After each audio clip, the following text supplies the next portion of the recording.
Audio check, 1, 2, 3.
Audio check 1, 2, 3 from the hearing room.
Mic check 1, 2.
Mic check, 1, 2.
The gavel hasn't been out, so you're okay. So landlord's gonna yield it right up front. To the general from Nebraska.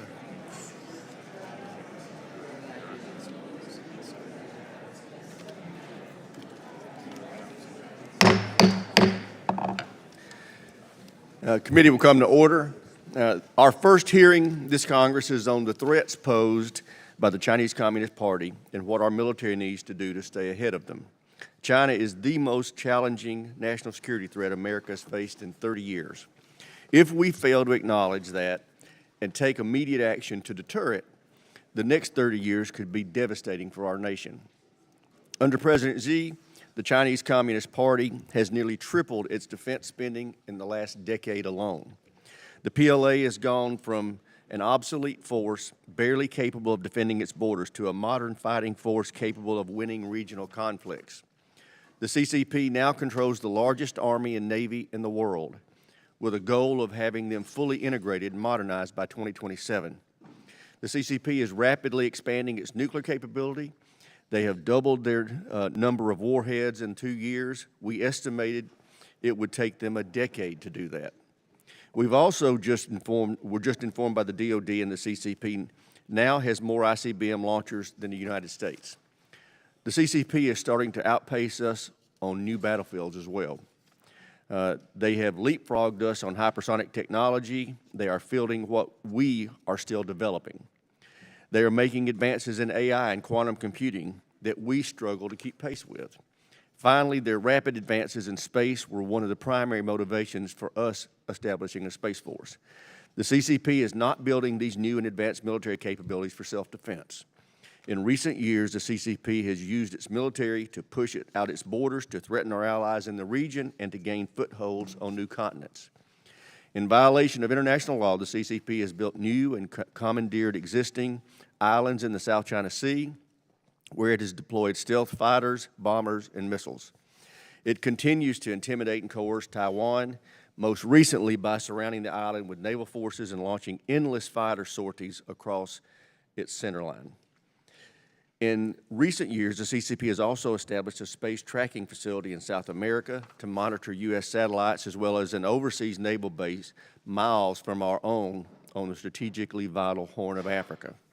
These are just a few destabilizing actions taken by the CCP.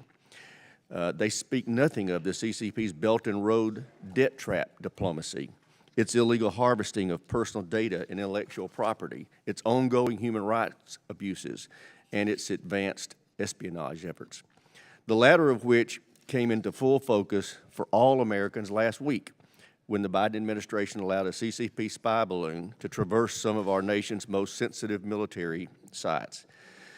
Make no mistake, that balloon was intentionally launched as a calculated show of force. We have to stop being naive about the threat we face from China. We no longer have the luxury of time. We need to act now to get ahead of this threat. We need to make the right investments in the right capabilities to ensure our military can effectively deter and, if necessary, defeat the threat. That will be the focus of this committee, this Congress. I look forward to working with all of you on this effort, and with that, I yield to my friend, the ranking member, Mr. Smith. Thank you, Mr. Chairman. I appreciate that, and thank you for making this the first hearing of this session. It is very appropriate as the last two national security strategies, and as just about everyone acknowledges now, China is the greatest threat that we face to our national security objectives, and the biggest problem that we face as a country, and we need to figure out how to deal with that. And I think you outlined the threat quite well. I will not repeat that, except to say that without question in the last decade, China has decided to try to impose its will on the world and move us in a direction that takes us away from the rules-based international system that the United States and so many other nations are trying to impose. And we must, without question, meet that threat. And part of meeting that threat is also, without question, to deter it militarily, to make sure, basically, that China does not feel that they can succeed by trying to move forward their objectives through the use of their military, certainly in Taiwan, but Taiwan is not the only place that China claims at the moment that we have to worry about whether or not they would use their military to achieve those objectives. We need to build up our military, look very carefully at what China is doing, and make sure that the decisions we're making deter that threat. In fact, fact, that's one of the challenges that I know the chairman and I see the same way. We have to have a modernized military. Cliche, but we can't be fighting the last war. A number of lessons have been learned by the conflict in Ukraine and elsewhere. We need to apply those lessons and make sure that our military is modernized to meet the threats that we face today. And part of that also, I'd be remiss if I didn't mention, success for the U.S., Ukraine, and the coalition in Ukraine is crucial to that deterrence message against China. President Xi is absolutely watching what goes on there. And if President Putin is able to achieve his aims lawlessly and through the use of the military, that will only further embolden President Xi in his objectives in China. But we also have to be aware that this is not only and not even primarily a military struggle. China is trying to expand its influences, as the chairman alluded to, in a number of different ways. We need to use diplomacy and alliances to meet this threat. The U.S. will not be able to deter China on its own. We need our allies, we need our partners across the globe, and the Biden administration very much recognizes that and has done an outstanding job of building up those partnerships and alliances in a number of areas. The AUKUS agreement between Australia, Great Britain, and the U.S. has helped empower our partners there. We have developed the Quad with Japan, Australia, India, and the U.S. also to build up our strengths as partners and alliances, and most recently, the Philippines has allowed us to enhance our military presence in partnership with them in their country, largely because they see the threat from China. They don't want that bully right above them to be able to push them around. They are looking for partnerships and alliances as we move forward to be able to meet that. It's also really important to understand what our objective here is. Our objective is to have a world where China and the U.S. can coexist peacefully. I think it's a dangerous mistake if we think we are somehow going to defeat China, whatever that might mean. They are the second largest economy in the world. They are a large and powerful nation. We need to guide them down a better path. And I want to make this statement 100% clear. War with China is not inevitable. It is not even likely. It is something we must all work to avoid, not to treat as an inevitability.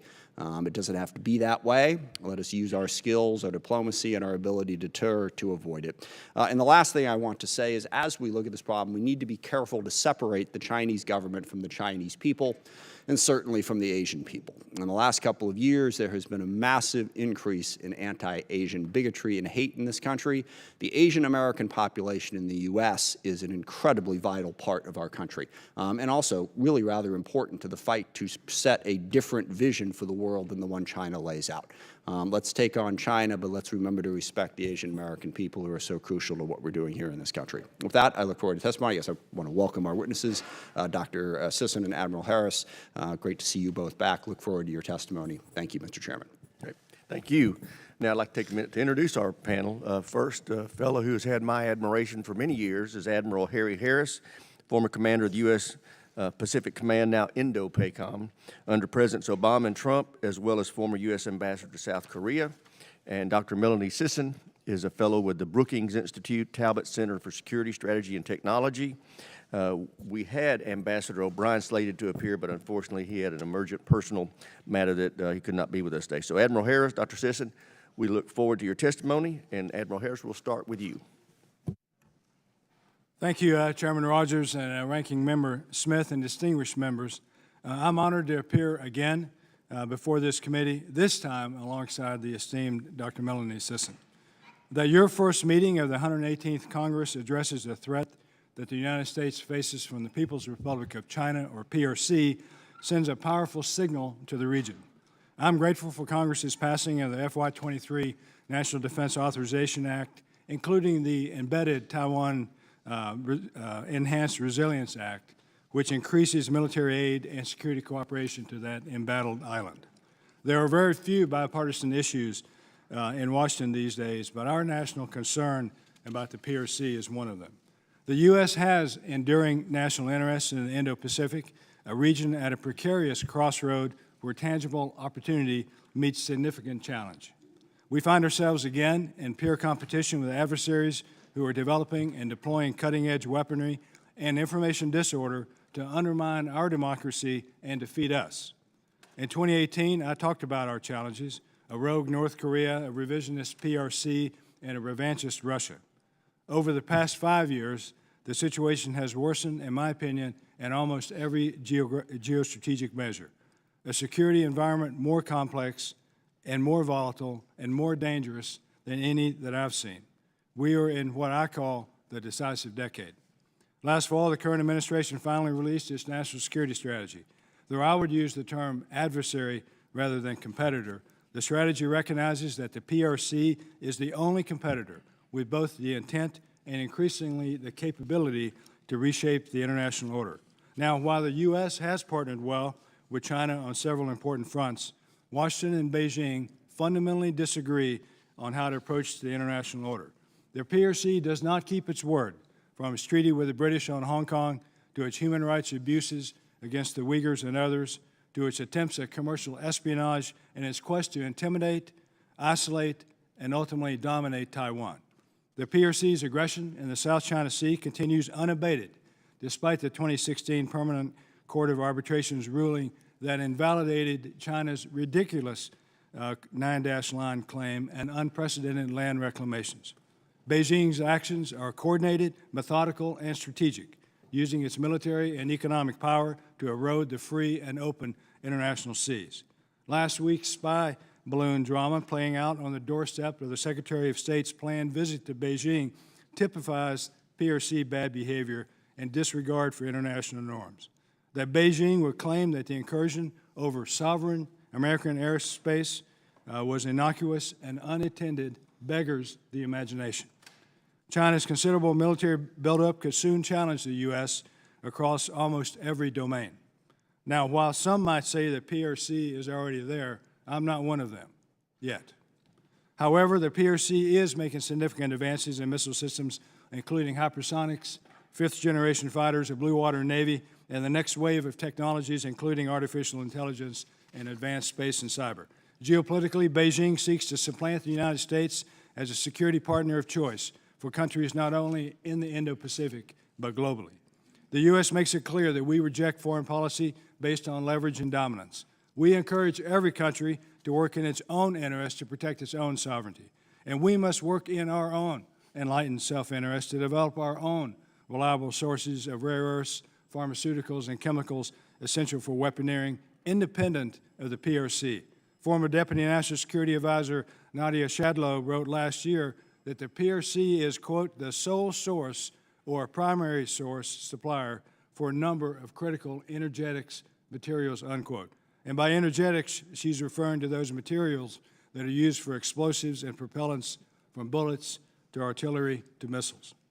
We find ourselves sailing into rocks and shoals, to use a nautical analogy. We must invest and innovate to right the errant course that we're on.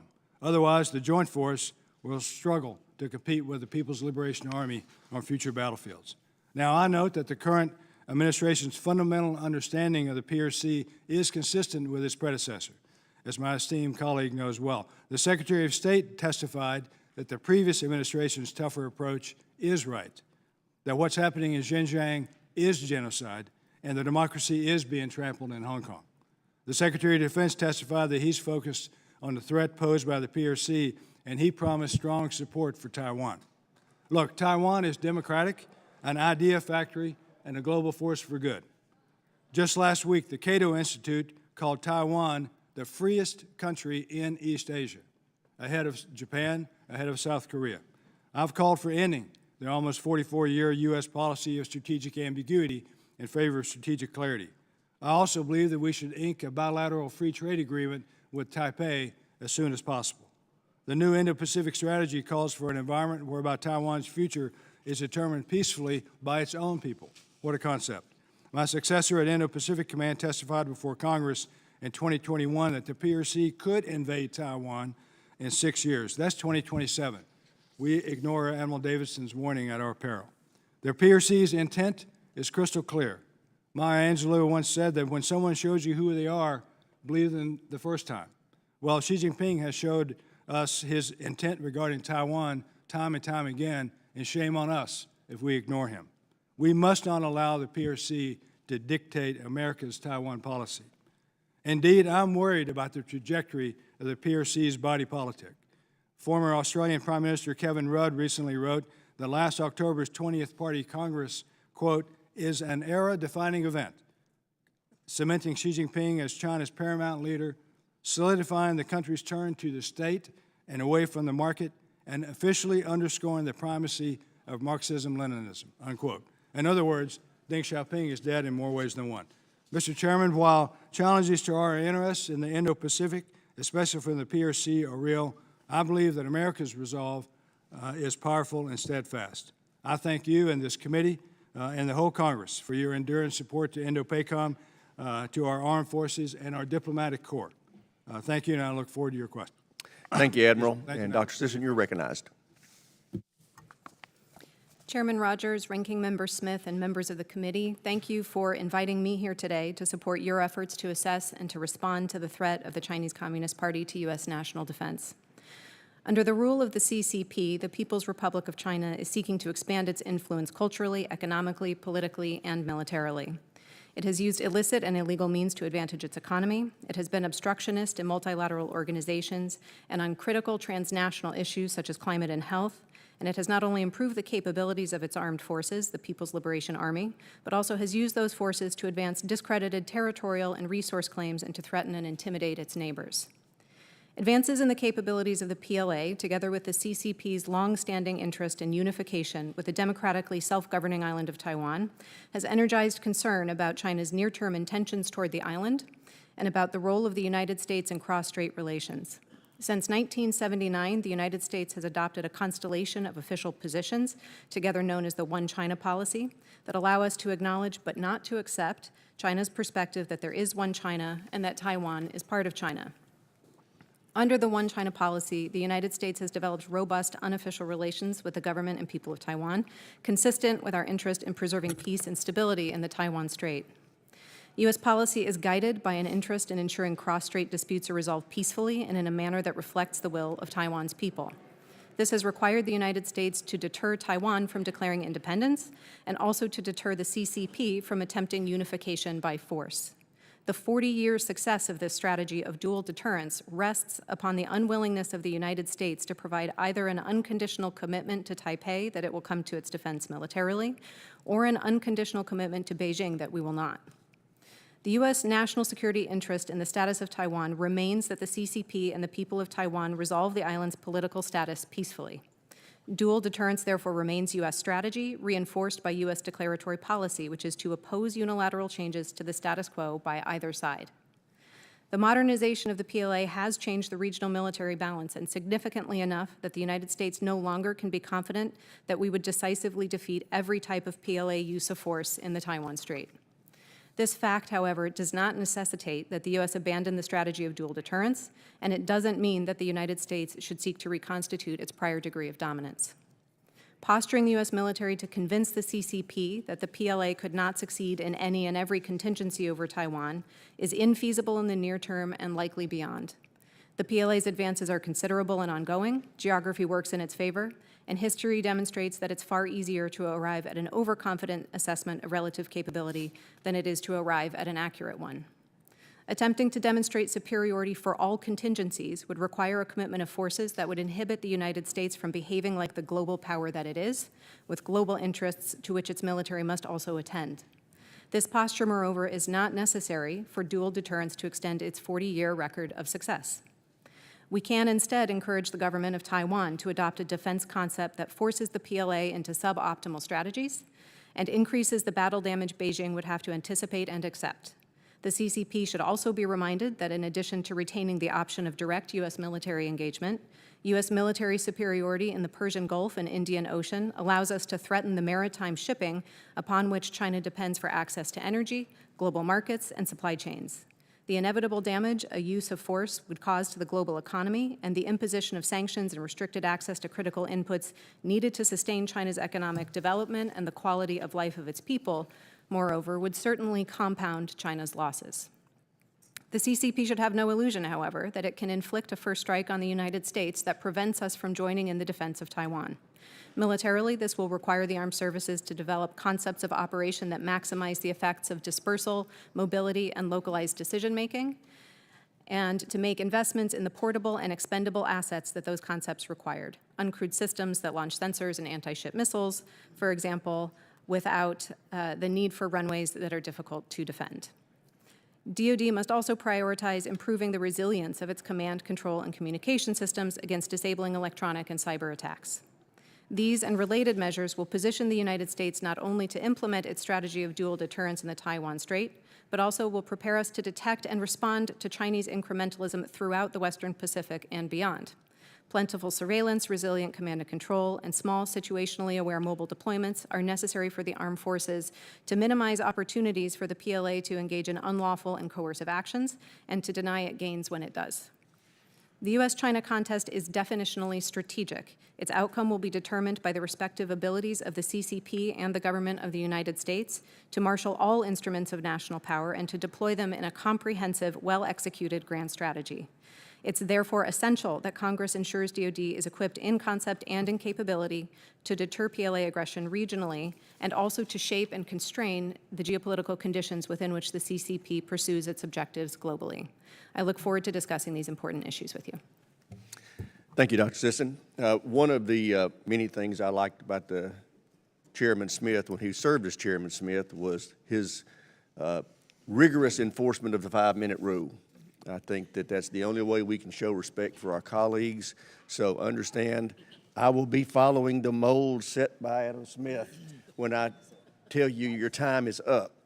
But I'll know this, it's going to apply to me and the ranking member as well. We're going to put ourselves on 5-minute clock.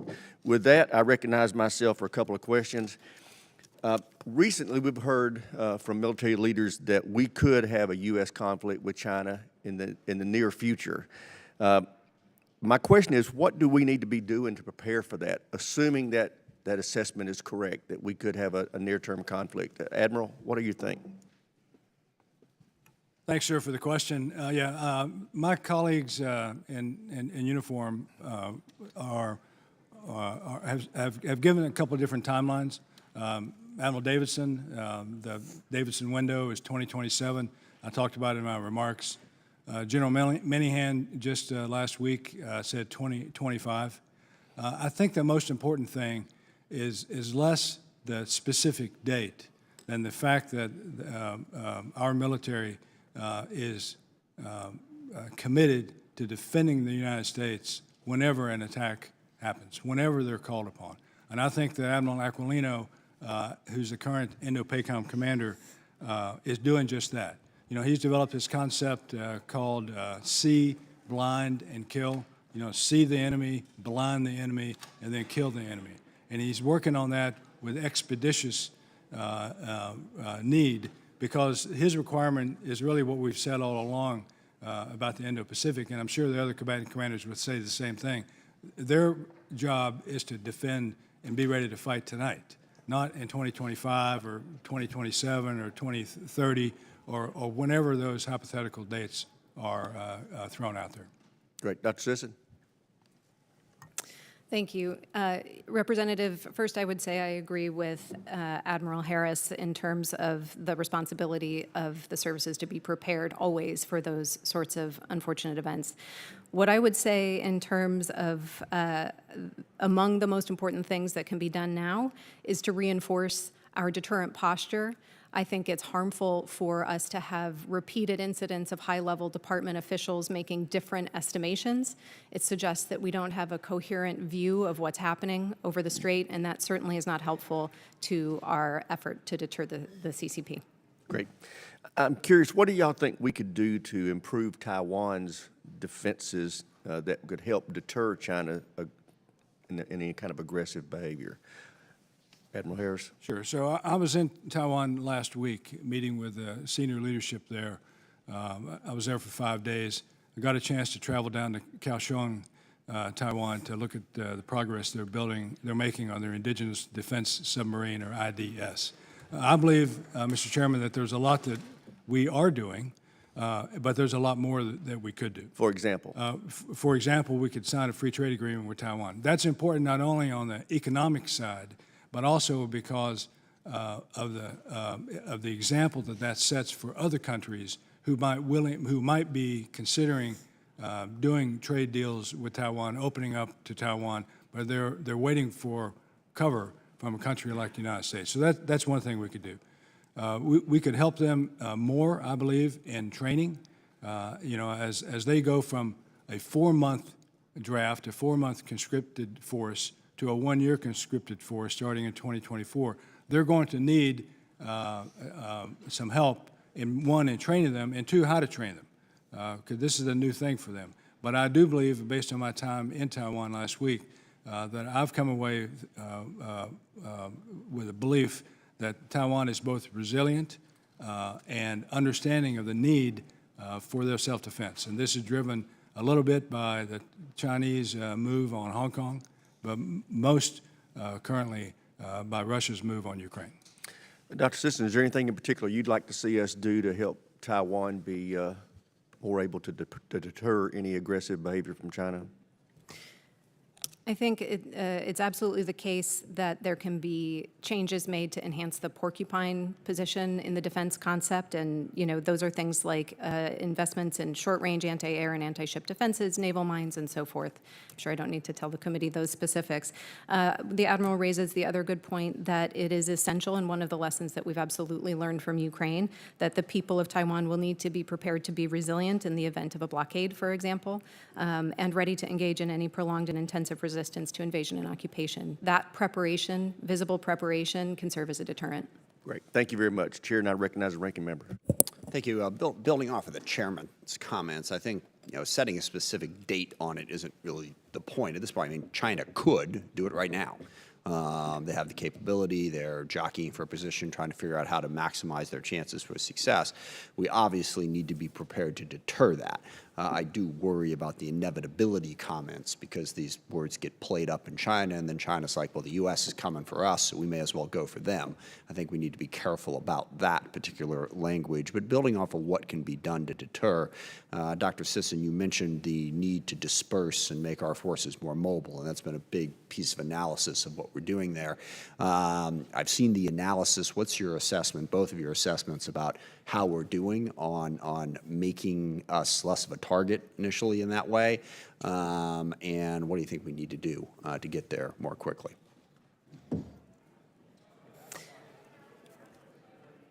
I think that we're making good progress. Where I look for those advances starts with the concepts of operations, what it is the services understand that it is they need to be doing, followed then by the investments and the capabilities they need to implement and execute on those plans. So I think the Marine Corps is a good example of the kinds of changes that we're seeing that are moving in the right direction. And I think that that is having a positive effect, and we're starting to see that move through the department a little bit more broadly.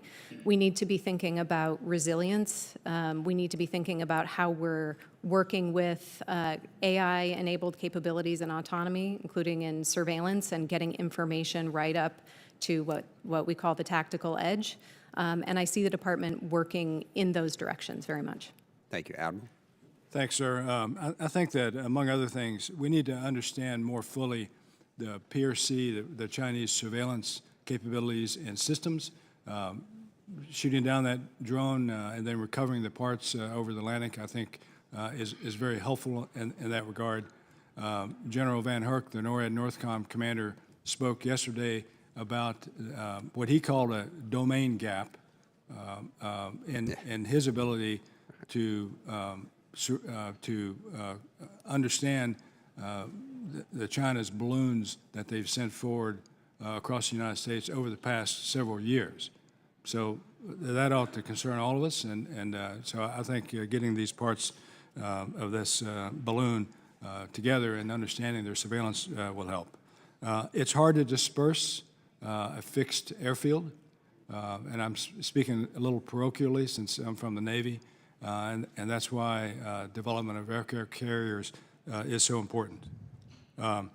I think that Dr. Sisson is spot on when she talks about Dave Berger's moves to bring the U.S. Marine Corps into the 21st century.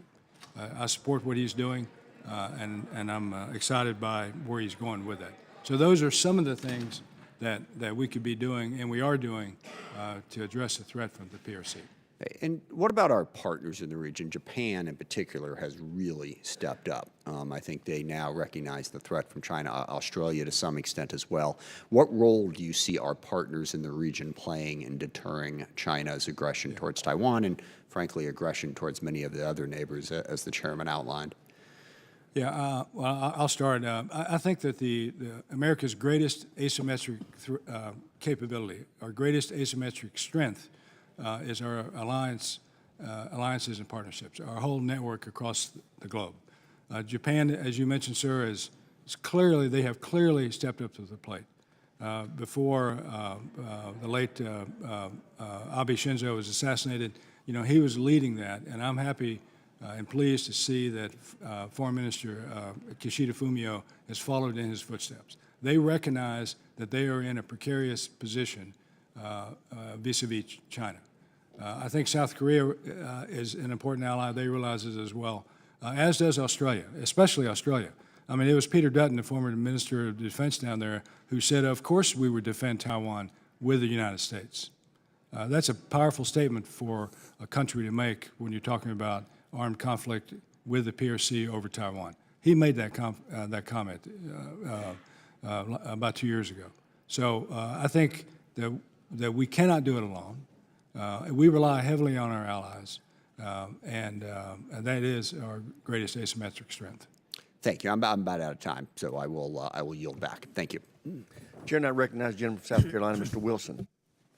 Thank you, Mr. Chairman, and Dr. Sisson and Admiral, thank you very much for being here. My appreciation of the people of China is lifelong. My father served in the Flying Tigers, the 14th Air Force in Chengdu, Xi'an, and Kunming to liberate the people of China. I inherited his appreciation of the people of China with several meaningful visits by me and my family from Beijing to Shanghai to Hong Kong. Sadly, my hopes for a mutually beneficial relationship were misplaced, culminating with the spy balloon over my home community this weekend, threatening Fort Jackson and the Savannah River Nuclear Laboratory. The Biden administration is blaming the military for the delay. To me, this is duplicity. The responsibility of not acting sooner is the sole responsibility of President Biden. With that in mind, Congress, Admiral, has created the Pacific Defense Initiative, and in FY21, the National Defense Authorization Act to modernize and enhance our presence, logistics, and maintenance capabilities, exercise program, infrastructure, and security cooperation in the region. What is your view on the impact of the Pacific Deterrence Initiative? What value do you believe we have in this initiative over time? We need to be building peace through strength. Yeah, a great question, sir. I support it completely, the Pacific Defense Initiative. I wasn't good enough when I was the PACOM commander to convince all of you to buy into that. Admiral Davidson is far more eloquent than I am, and he was able to convince the right folks that that is an important thing. Indo-PACOM needs that initiative in order to have the funds to do the things that it needs to do in the far reaches of the Pacific, not only in terms of our allies like the Philippines, but especially part of America in Guam and ballistic missile defense, which can now be funded to a better rate because of the Pacific Defense and Deterrence Initiative. And I'm really grateful that you mentioned Indo-PACOM. It was President Trump that added Indo to show the appreciation and importance of India and what opportunities we have to be working with that country and how their own capabilities, they do not need to be reliant on Russian military equipment. We have an extraordinary country of 1.4 billion people who can make their own. With that in mind, it is bipartisan that there's an understanding we are in a worldwide competition of democracies with rule of law opposed by autocracies with rule of gun. Sadly, we see war criminal Putin invade Ukraine being supported by the Chinese Communist Party, as they're also threatening Taiwan, and then as Iran threatens Israel. With that in mind, it's so important that Ukraine achieve victory to reduce the potential of a wider war. With that in mind, Dr. Sisson, the combination of China's desire to expand its influence, the U.S. to maintain its own influence, Taiwan's international aspiration roles in the global economy make the island status an especially contentious issue, threatening Korea, Japan, all the way to Australia. It is bipartisan that the United States understands how important it is to maintain a constructive role to prevent a cross-border conflict. What can be further done to avoid a conflict? Representative, that's exactly right and well put. The most important thing I think that we can do conceptually right now is to remember that Taiwan is not the crucible for great power competition, that China's ambitions are strategic and they are global as are ours, and the best thing that we can do is treat it as such. With regards to Taiwan specifically, I believe we should maintain our policy of dual deterrence, and we should do so in a manner that projects the place that we are in, which is a place where we should feel confident that we can effectively deter and calm and cohesive with all of our allies and partners in the practice of implementing that strategy. And indeed, I'm looking with the leadership, Adam Smith, others, bipartisan, working together and encouraging the administration. There's been a delay in providing proper defensive munitions to the people of Taiwan, and this needs to be bipartisan to indeed create an Asian porcupine so that we can have peace through strength. Thank you, and I yield back. Chair now recognizes the gentleman from Connecticut, Mr. Courtney. Thank you, Mr. Chairman, and thank you to both witnesses for your thoughtful testimony today. Admiral Harris, on September 15, 2021, President Biden announced the new AUKUS security agreement, Australia, U.S., and U.K., which seems perfectly aligned with the comments you just made a moment ago, which are on page 5 of your testimony, that, quote, America's single asymmetric strength is our network of security alliances and partnerships. David Ignatius, the veteran journalist at Washington Post, described AUKUS as, quote, the most important strategic move in decades. As someone who served as commander in Indo-Pacific, can you describe the strategic importance of AUKUS, in particular providing Australia with nuclear technology to have nuclear-powered submarine force as it relates to the priority of building regional partnership capacity in the Indo-Pacific? Thanks, Congressman. AUKUS is supremely important. I mean, we're going to share the crown jewel of America's military technology, the nuclear submarine, the nuclear reactors, with another country, and that's Australia. We have not done that with any other country except for the UK back in the late 50s and into the 60s. So here we have the two countries with that capability, the United States and the UK, and we're going to share that with Australia. It's significant, but it's only going to be significant over the long term if we follow through. So it's a decade-long process. You know, some people, the CNO, Chief of Naval Operations, has said it could be 30 years before we see an Australian nuclear submarine underway in the Indian Ocean. I've said that if we put our hearts and minds to it and our resources to it, and by ours, I mean ours, the United States, the UK's, and Australia's, we can do this faster than that. I mean, we put a man on the moon in 8 years, and we developed a COVID vaccine in 1 year. We can do this, but we're going to have to put our shoulders to the task. For Australia, which has a tremendous military, for them to have the long reach of a nuclear submarine force would be dramatic. It would help us dramatically. It would change the balance of power in the Indian Ocean, and it would make Australia a blue water navy. They are our key ally in that part of the world, and I'm all for it. I can't wait. Thank you, Admiral. And your comments about execution are very timely because in about a month's time, the process that's been underway since the President's announcement is going to be going public and live. And one of the biggest questions that we have to solve as a Congress is to make sure that we knock down the barriers of export controls to share that nuclear technology. And that actually is going to be a task for this committee. Doctor, I don't know whether you had any comments you want to add to that.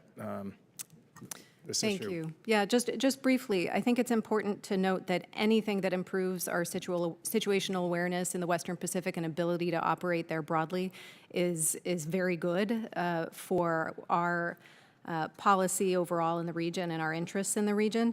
And part of the reason for that is it's a visible demonstration to the CCP of how widespread the commitment is of its regional neighbors and beyond to certain standards and expectations of behavior. And that will limit and constrain the environment in which they're able to pursue their interests in ways that are at a minimum problematic and at most illegal and dangerous. Great, thank you. And regarding the asymmetrical advantage of regional networks, again, just in the last month, we've had 2 announcements about the U.S. being able to have 4 new bases in the Philippines, as well as now some new rotational agreements with Japan. Again, Admiral, maybe you could just describe how that sort of fits into, what the discussion this morning. Sure. So the Philippines is the key. I mean, they're at the point of the spear in the South China Sea. It's hard to imagine a fight with the PRC without being able to use bases on the Philippines. Separately, we have a long-standing relationship with the Philippines, some of it troubled, and this, I believe, will go a long way toward making us a better ally of them. They are an ally of the United States, but we need to be an ally for them, and I think this will help in that regard also. Sir, just back to your previous question, I can't emphasize enough how important it is to get through this export control issue with Australia. I mean, we could have every good intention in the world, but we could be bound up by our own regulation and our own regulatory policy. So whatever can be done to relax that would be. Gentleman's time's expired. Chair now recognizes the gentleman from Colorado, Mr. Lambert. Thank you to the witnesses for appearing today and to Chairman Rogers for organizing this timely and urgent hearing on national security threats from China. Admiral Harris, and welcome to Colorado Springs when you finally get a chance to finally retire. Thanks. My top priority as chairman of the Strategic Forces Subcommittee is to accelerate our hypersonic capabilities, both offensive and defensive. Nowhere is the need for this more clear than in the Pacific. I'm extremely concerned about the anemic pace with which the department seems to be pursuing hypersonic capabilities. And I'm also troubled by the current limited plan to field these systems. Most relevant for this hearing is the Navy's plan to field offensive hypersonics on the Zumwalt destroyer, of which we only have 3. Could you discuss the strategic implications of China's hypersonic weapons for our planning and the importance you place on fielding American hypersonic capabilities as quickly as possible? And I'm going to ask you to pull the microphone just a little closer to you. Thank you. Thanks, sir. It's good to be from Colorado, I believe. So I'll be brief for my answer because the real expert is right here. But I'll just say that we're shooting behind the Peking duck on hypersonics. China is ahead of us in that regard. We need an offensive capability and we need a defensive capability. Imagine a missile that's flying so fast that you can't pick it up on radar, let alone shoot it down. And that's what we're up against. And we need to invest in that capability now in order to, again, right the errant course that we're on. Doctor? So I should also say it's good to be from Colorado. I grew up in Colorado Springs, and I come from a line of Colorado natives, in fact. So I'm happy that the Admiral is getting a taste of the good life there, too. Sir, in regards to your question, I understand the interest in hypersonics and the concern about the CCP's advances in that area. My perspective is that the priority investment in terms of technology is less, from the United States perspective, should be less on those large and very exquisite kinds of platforms and capabilities. I favor much more strongly the ability, again, to disperse and be mobile and the AI-enabled technologies that support those kinds of missions. This is not to say we shouldn't be continuing to invest in and learn from research into hypersonics and the development thereof. It's just not, to my mind, the first priority. Let me shift gears to China's breakout in nuclear forces. A former STRATCOM commander, Admiral Richard, called it breathtaking, and I agree. And Chairman Rogers, you referred to this also. The number of launchers that they have is now at or higher than the amount that the U.S. has. And I think they're also watching what's happening in Ukraine, where Putin, to some degree of success, is having his threats of the use of nuclear weapons have an effect on some of the players there. How do you assess that China's nuclear buildup fits into its strategy to attain what they call national rejuvenation? And this is for both of you. Thank you. So I believe that their nuclear force breakout, if you will, is part and parcel of what they believe their overall intent is. You know, they want to overcome this 100 years of humiliation, peace, and their dream of national rejuvenation by 2049, the 100th anniversary of the modern PRC, will be enhanced by their nuclear capability.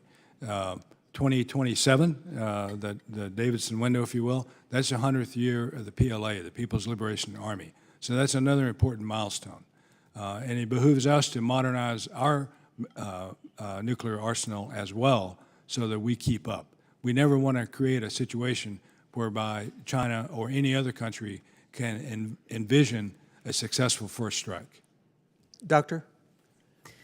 Thank you, Representative. I think the Admiral is correct that there is a status element involved in the expansion of the PRC's nuclear capabilities. I think it's also a response to their perceptions of a more threatening international environment. I also agree with the Admiral that we need to be attentive to modernization of our triad, and yet we can be confident that we still retain vast stocks far in excess of what the CCP's ambitions suggest that they will be able to achieve in the near term. Thank you. Chair, now recognize the gentleman from New Jersey, Mr. Norcross, for 5 minutes. Thank you, Chairman. As we're witnessing the invasion of Ukraine by Russia, we hear a tremendous amount of talk about red lines on both sides. The one thing that we certainly continue to have is that top-level discussion and understanding of where those red lines are and what can happen in the event that there is a breach before we go out to a more wider war. Let's look at China right now. You have each talked about the breakout times, 25, 27, but heightened awareness of what is taking place in that area of our globe. How do we avoid miscalculation at this point when our relations are not the same with China? Dr. Session? Thank you, Representative, for your concern and miscalculation. I think it is one of the most serious risks in our relationship with China right now, as evidenced by, in fact, the spy balloon incident recently. I think that the way that we can minimize those risks is to engage in as many high-level conversations with the government of the PRC as we can. I think it's a shame that Secretary Blinken's trip was canceled because we need those high-level contacts. It would have been an opportunity to discuss crisis management, for example, in addition to being able to press the CCP on their other such problematic behaviors worldwide. Admiral Harris, you've been I'll on just the front add lines. a little bit what Dr. Sisson has said and emphasize that diplomats and diplomacy matter in the 21st century. It is a shame that the Secretary of State's visit was canceled or postponed. It is indicative of China's tone-deaf behavior, that even on the eve of his visit, they would have this balloon travel across the United States. They claimed that it was it's a weather balloon that went off course, yet they didn't tell us that it was going off course until we discovered it. So, I mean, it just, again, it beggars imagination what they're saying over there.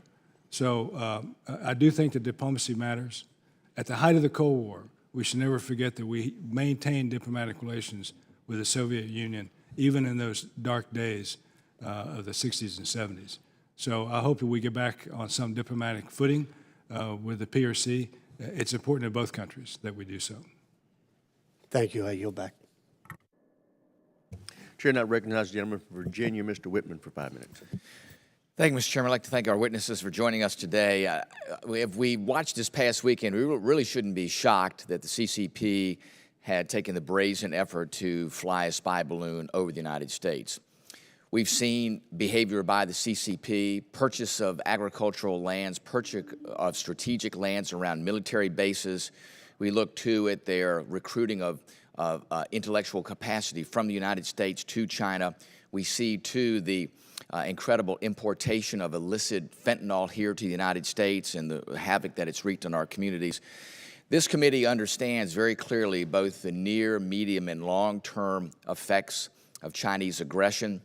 The challenge for us is to figure out what do we do in a timely way that matches the capability and capacity that China is building right now. I believe that our force structure as we have it today is misaligned to the challenges that are not only in front of us, but that are emerging from China. Admiral Harris, I wanted to get your thought on critical weapon systems for the United States. In your experience in the Indo-Pacific AOR, in your understanding of Beijing's strategic intent, you said in your opening statement you've seen things morphed in the past 5 years to a much more aggressive stance and an increased capability. Do you think the Department of Defense in their planning and budgeting is doing so in such a way that addresses the near-term threat from Beijing? Thanks, Congressman. I think so to the degree that we all have to realize that, you know, the ships that we're building today, for example, are going to be around for 30 or 40 years. You know, the ships and the airplanes and the tanks or whatever that we use to fight the PRC have been extant now for a decade or longer. So these things take time to build, and they take time to field and to train for it. So we have the military that we have that we're going to use to defend America against the PRC or any other threat. We have it. Whether it could have been better, whether different ships could have been built or whatever, it is what it is, and that's the force that we have. That said, I'm pleased with some of the improvements that I've read about, shipbuilding in the Navy, for example, with the new frigates that are coming online, the new aircraft carriers that are coming online, and all of that.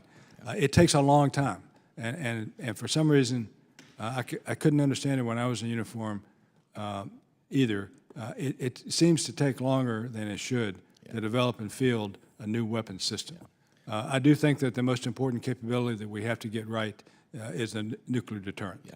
That's the first thing. It's also the most important, most expensive thing. Well, Admiral Harris, I think you hit the nail on the head. I think the speed of relevance is critical today. We cannot take years to develop, whether it's software or advanced weapon systems, whatever it may be. It has to be months. And unfortunately, the history shows us recently that that's not the case. We see 2 years for the Navy to make a decision on the next generation jamming efforts. We see 2 years to work through the FA-18F's production, totaling about 20 jets. You know, those things take much too long. The TR-3 upgrade for our F-35s, again, met with General Brown today, another delay. You know, we are not in the realm of where we can survive taking years to do things. It has to be done in months.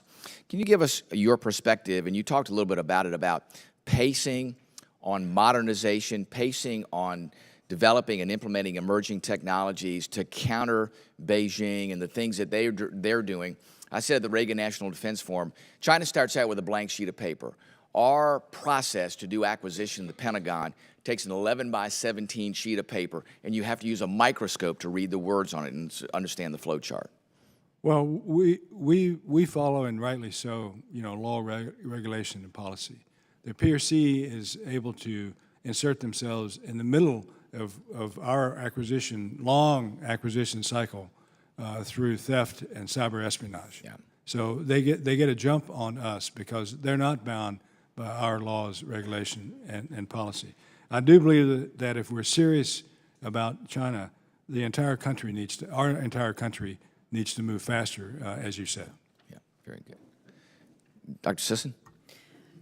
Just quickly, Representative, I don't worry about lethality for the U.S. military right now. I worry about resilience. And so if we're going to accelerate development in any particular area, that's where I would go first. Very good. Thank you, Mr. Chairman. Thank you. This first question is actually for both, and just commentary, if you give it to us, in regards to our diplomatic and strategic relations with some South Pacific island nations. I led a delegation last year as chairman of Intel Special Operations, and some of the things that we heard were, number one, that a lot of our South Pacific friends did not like the fact that we use Australia as their as a kind of a proxy for us. And number two, that they are fearing more and more and feeling more and more Chinese exertion of power. And also, we could comment, I think it was Fiji that has really started leaning even further towards China, because this is also this is a game of space. And the closer we could get to China, the more we can deter them, and the further they could get to us, the more they can deter us. So I'd love to hear your what you guys are thinking or feeling about our relations down there. Well, I'll begin, Representative, by saying that I'm a strategist who studies deterrence primarily, and so I'm not going to be the most sensitive observer or most nuanced analyst of the full spectrum of regional dynamics. But what I will say is it's very clear that the nations in the region are increasingly uncomfortable with China's behaviors, and that they are looking to the United States and our partners and allies broadly to help them carve out the space that they need to do their primary job, which is to take care of the interests of their countries and their people. Yep. Admiral Harris, and as former ambassador to Australia, I believe, is that correct? I beg your pardon?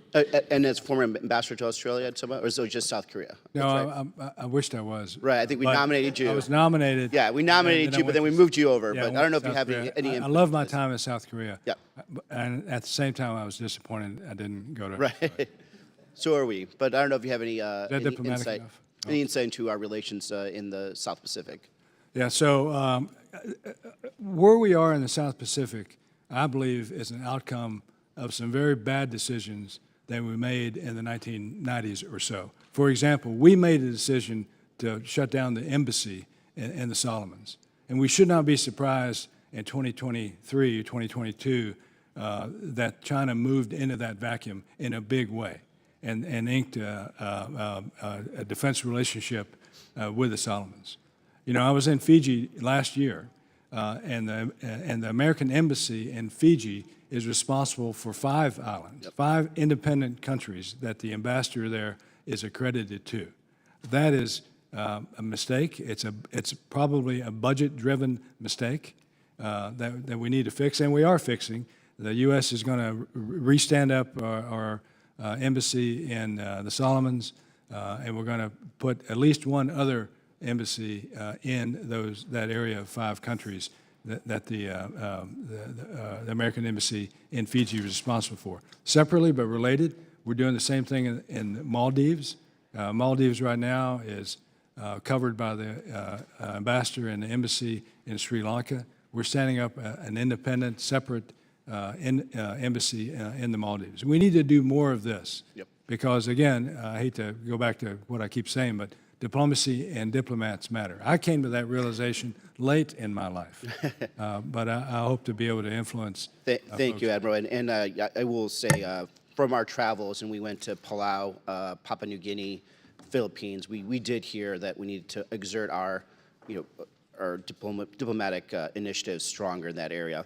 Dr. Sisson, on the topic of Taiwan, you write that you want to encourage the government of Taiwan to adopt a defensive concept that forces the PLA into suboptimal strategies. Could you describe in greater detail that defense concept you have in mind?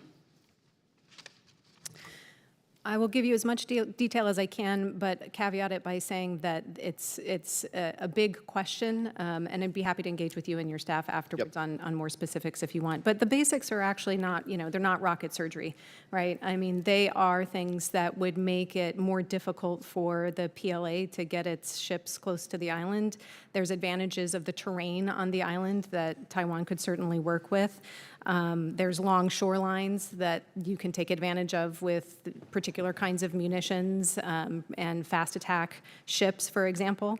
So those are the sort of pointy edge of the immediate kinds of response. But again, the defense concept really has to have at its core the resilience of the Taiwan people, which is something that they're clearly aware of, and unfortunately and painfully even more so given the events in Ukraine. So those are the combination of the kinds of elements we'd want to see in a strategy for Taiwan's defense. Thank you. I yield back, Mr. Chair. Chairman, I recognize the gentleman from Tennessee, Dr. Desjardins. Thank you, Chairman. My question is for Admiral Harris. Sir. Admiral, all of us on this committee have faced questions from our constituents about the degree of U.S. involvement in Ukraine. Some of the individuals point out our own depleting stockpiles and the nearly $20 billion backlog in arms sales to Taiwan. Many conclude that we just don't have the present capacity to maintain the level of assistance to Ukraine that we currently are seeing while remaining ready and able to deter the Chinese threat.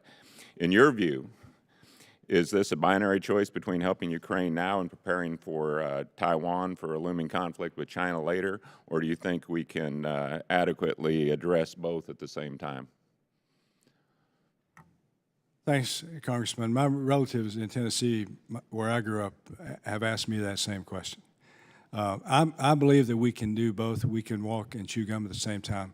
We are hamstrung by what we can do with Taiwan by policy, not by law, not by the Constitution, but by policy, and I think we can and should do more with them.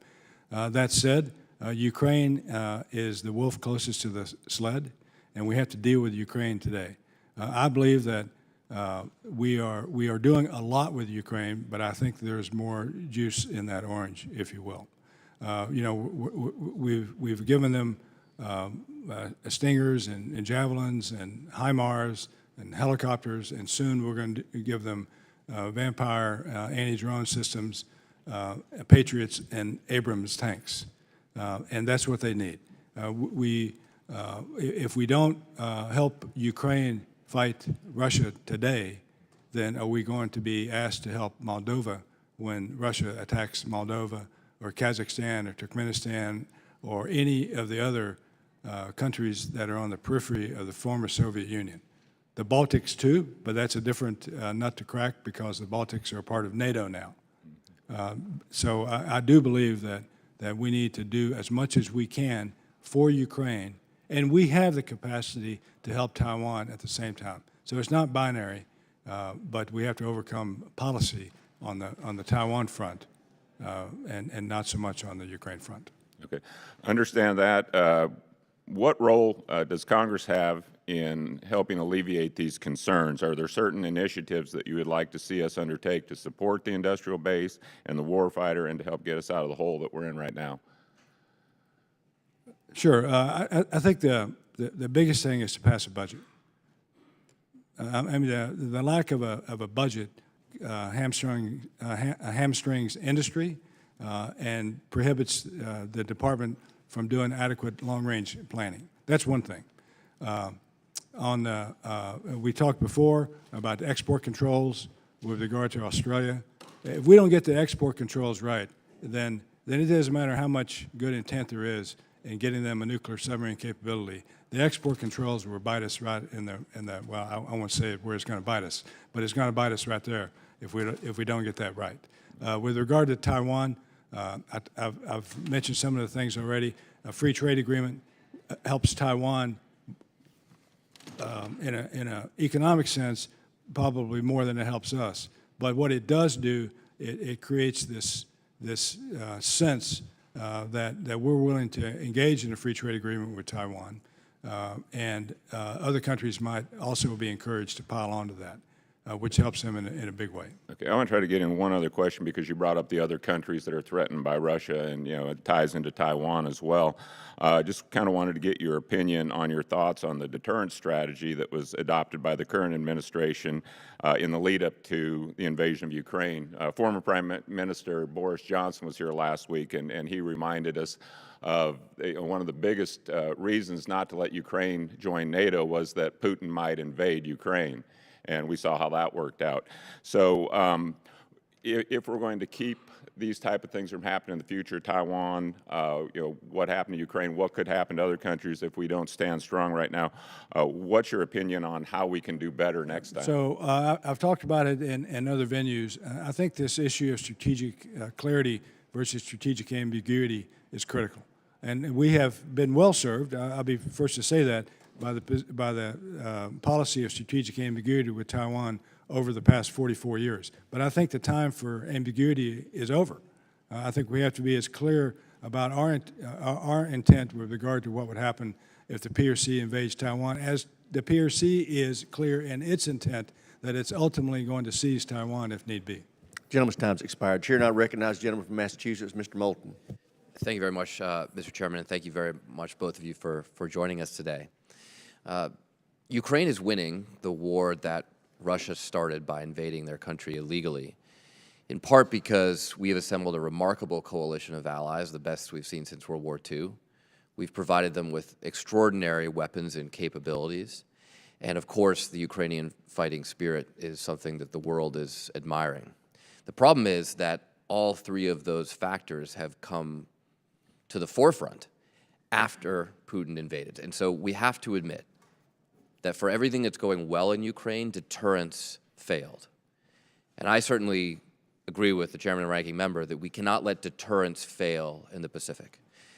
So can you talk to me about how our preparations to be more resilient in the face of Chinese aggression are actually translating into deterrence? How are we showing China that these exquisite capabilities we are developing, often very much behind the scenes, are going to severely impact their ability to conduct a successful war?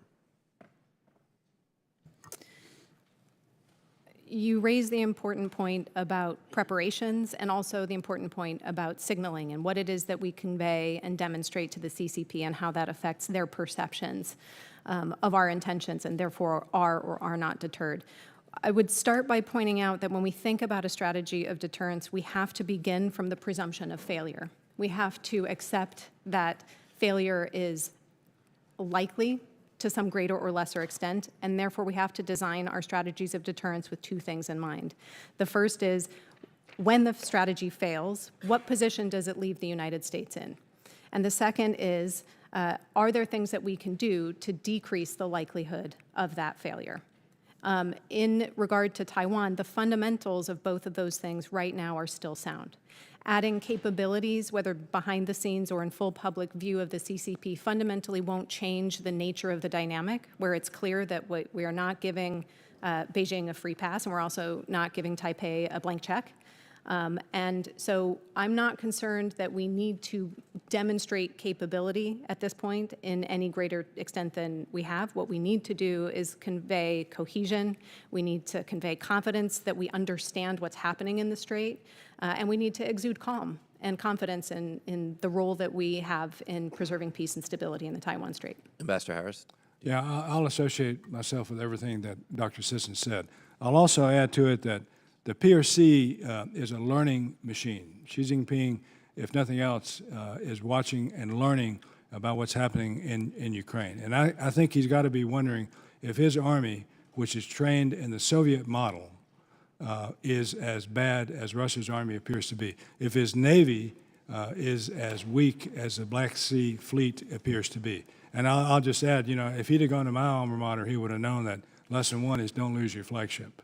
So he's got to be thinking about that.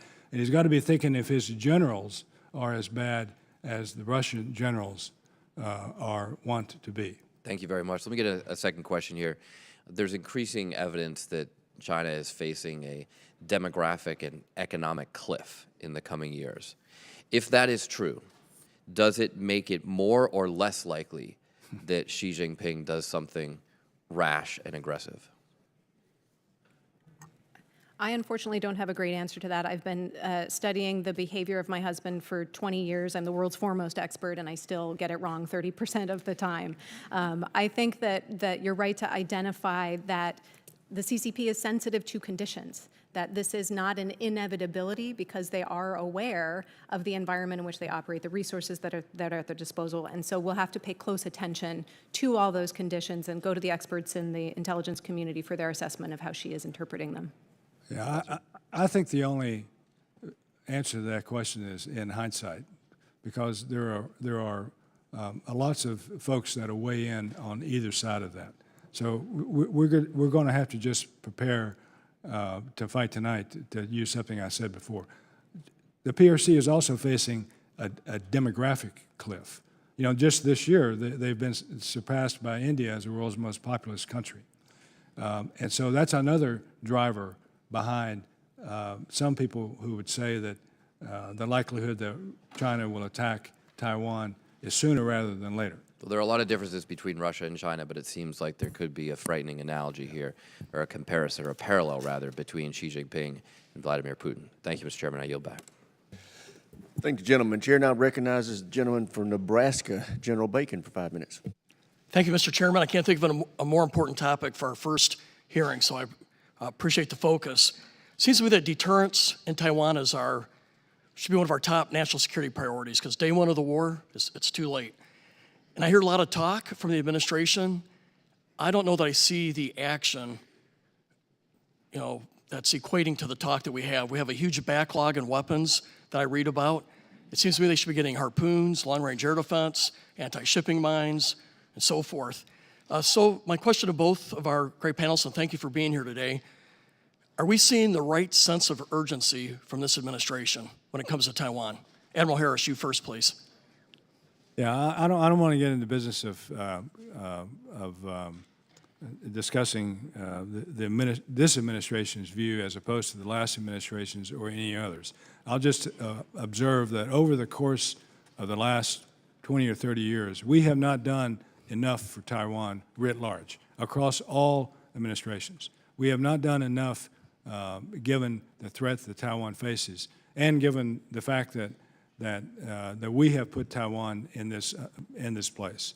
And we're seeing the PRC systematically attack Taiwan's foreign relations, such that their list of countries that recognize them is dwindling. Of course, we led that way in the 1970s. But I think we have the right sight picture on Taiwan now. I think we've had that now for sure from the previous administration and into this administration, as I mentioned in my remarks, Secretary Blinken and his view, and Secretary Austin and his view. There is still far more that we could do with Taiwan. And most of it is tied up not in law, where you all are behind, but in policy. And I think it's those policy things that if we could get through those, then we would be in a better place, and Taiwan would be in a much better place to defend itself. I mean, isn't that what we really want? We want them to fight and die for their country, not us to fight and die for their country. I want to give Dr. Sisson a chance. So I just want to say we have billions and billions of dollars in backlog weapons. And there's a lot of these policy discussions, but the actions are not going on that we need to see. Dr. Sisson. I think we do need to move with seriousness, but not in a way that's overreactive. We don't want to heighten tensions by over-militarizing the way in which that we engage with Taiwan right now. I think the Admiral is correct to point out that there are any number of important other ways that we can support Taiwan in the international system that are very important to deterrence. Okay. Thank you. And I heard the same thing for the administration when it came to Ukraine, though. They didn't want to provoke Russia. So I would rather move with expediency to give Taiwan what they need to defend themselves. My second question is, I think we need a more holistic policy when it comes to China. There's a lot of different aspects to our policy, you know, whether it's predatory trade, the theft of our technology, the genocide with the Uyghurs, the denial of democracy in Hong Kong, the threat to Taiwan, the buying of access in our institutions in America. We need a comprehensive policy that looks at all of this.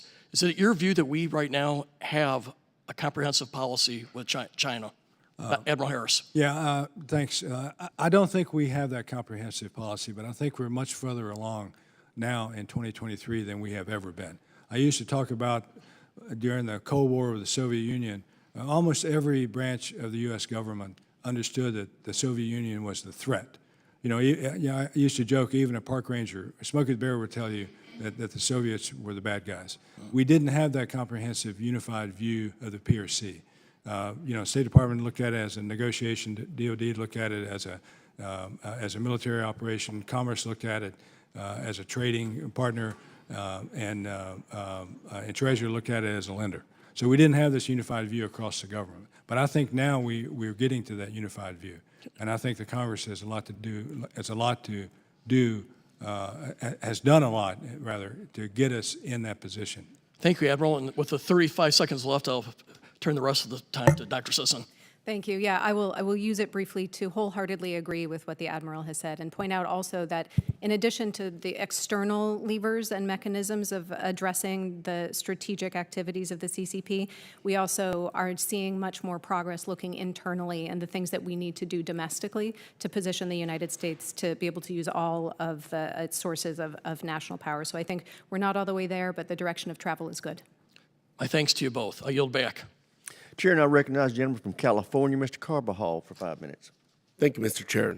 Dr. Sisson and Admiral Harris, last year the State Council Information Office of the People's Republic of China published a white paper entitled China Space Program, a 2021 Perspective, outlining its 5-year space strategy.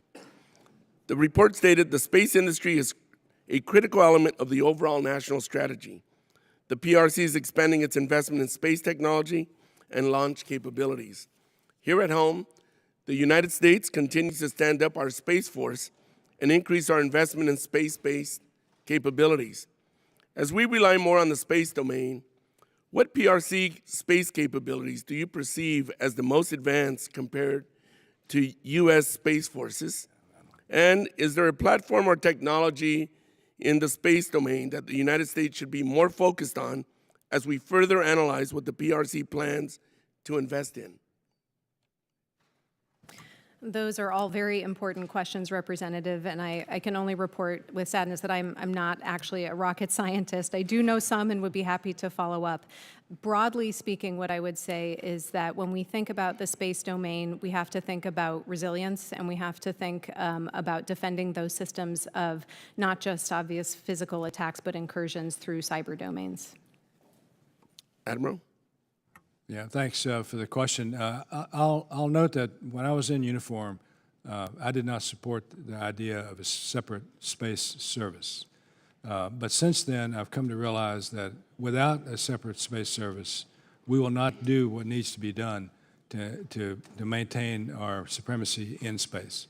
We are challenged in space by the Russians and the Chinese. And we need to up our game, if you will, and I think the Space Force is critical to that, and I'm a believer in it completely. And one of the things that I hope that we wean ourselves from is our reliance on Soviet rocket or Russian rockets. Sorry, it's a little Cold War slipping out there. On Russian rockets for our manned space programs. So I'm looking forward to seeing our own rockets sending American women and men to the moon and beyond. Thank you. My colleague, House Republicans, have started this Congress very focused on China and strategic competition with the CCP. This committee understandably focuses on the People's Liberation Army. But I think we're missing a part of this conversation and the strategic competition conversation broadly. To truly compete with China, we must invest in ourselves and in our people to boost the economy and our American talent. Even in former President Trump's national security strategy, one of the main components is, quote, promoting American prosperity, end quote, and explicitly noting the United States must preserve our lead in research and technology. How should we do that? I would argue that we must invest in the American people to ensure they have access to affordable higher education and have a welcoming society that attracts foreign talent to American companies. It also requires investment in American high-tech manufacturing and ending resilience on China, like what the CHIPS and Science Act does, which only received, if I must point out, 24 votes from my colleagues on the other side of the aisle. We must invest in domestic programs to improve our strategic competition on the global stage.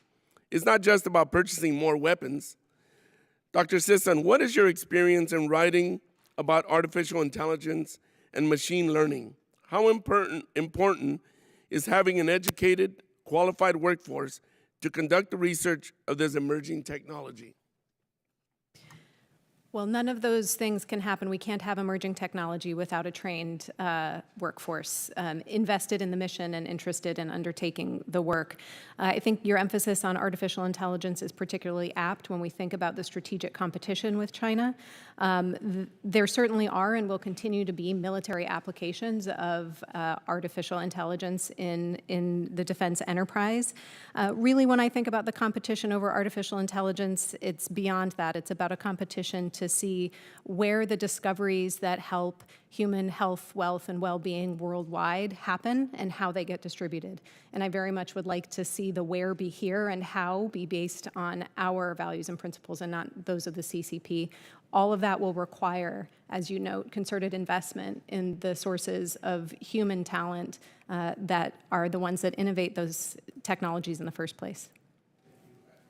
Thank you. I'm out of time. I yield back, Mr. Chair. Chair recognizes Mr. Gates for 5 minutes. Admiral Harris, it's great to have you back before the committee. Few people know China's capabilities like you do. When you saw this balloon traversing the continent of North America, what concerned you most? Yeah, thanks, Congressman. Good to see you again. Well, I mean, the most concern was what was it doing and what information is it getting, and is it itself dangerous? I mean, we don't know. I mean, General Van Herk talked about the possibility that there were explosives on the balloon and all of that. General Hertling talked about whether the balloon was sent up as a ploy to see what we would do. And I think that your comments about it in the media, at least, were some of the best that I read. And that is, would shooting it down give China a sort of pretext for them to do the same thing? We just don't know at the time that it happened. Fortunately, we had time because, I mean, let's face it, it's a balloon. So we had time to think about it, to consider it, to weigh it, and I think most importantly, perhaps not most importantly, but certainly importantly, it gave China a chance to address the issue diplomatically, which they failed to do, to no surprise. So ultimately, the decision was made to shoot it down and did so in a way that was safe for people and property, and in a way that we could collect the information. It's only in 47 feet of water. In our limited time, let's bifurcate that, the danger and then the transmission of information. We have the capability to block the transmission of information from the balloon back to China, don't we? We do. And in this type of an environment, do you think it's probably likely that we did that? I would only guess, but I think General Van Herk said that. Well, you can't see any reason why we wouldn't do that. Right.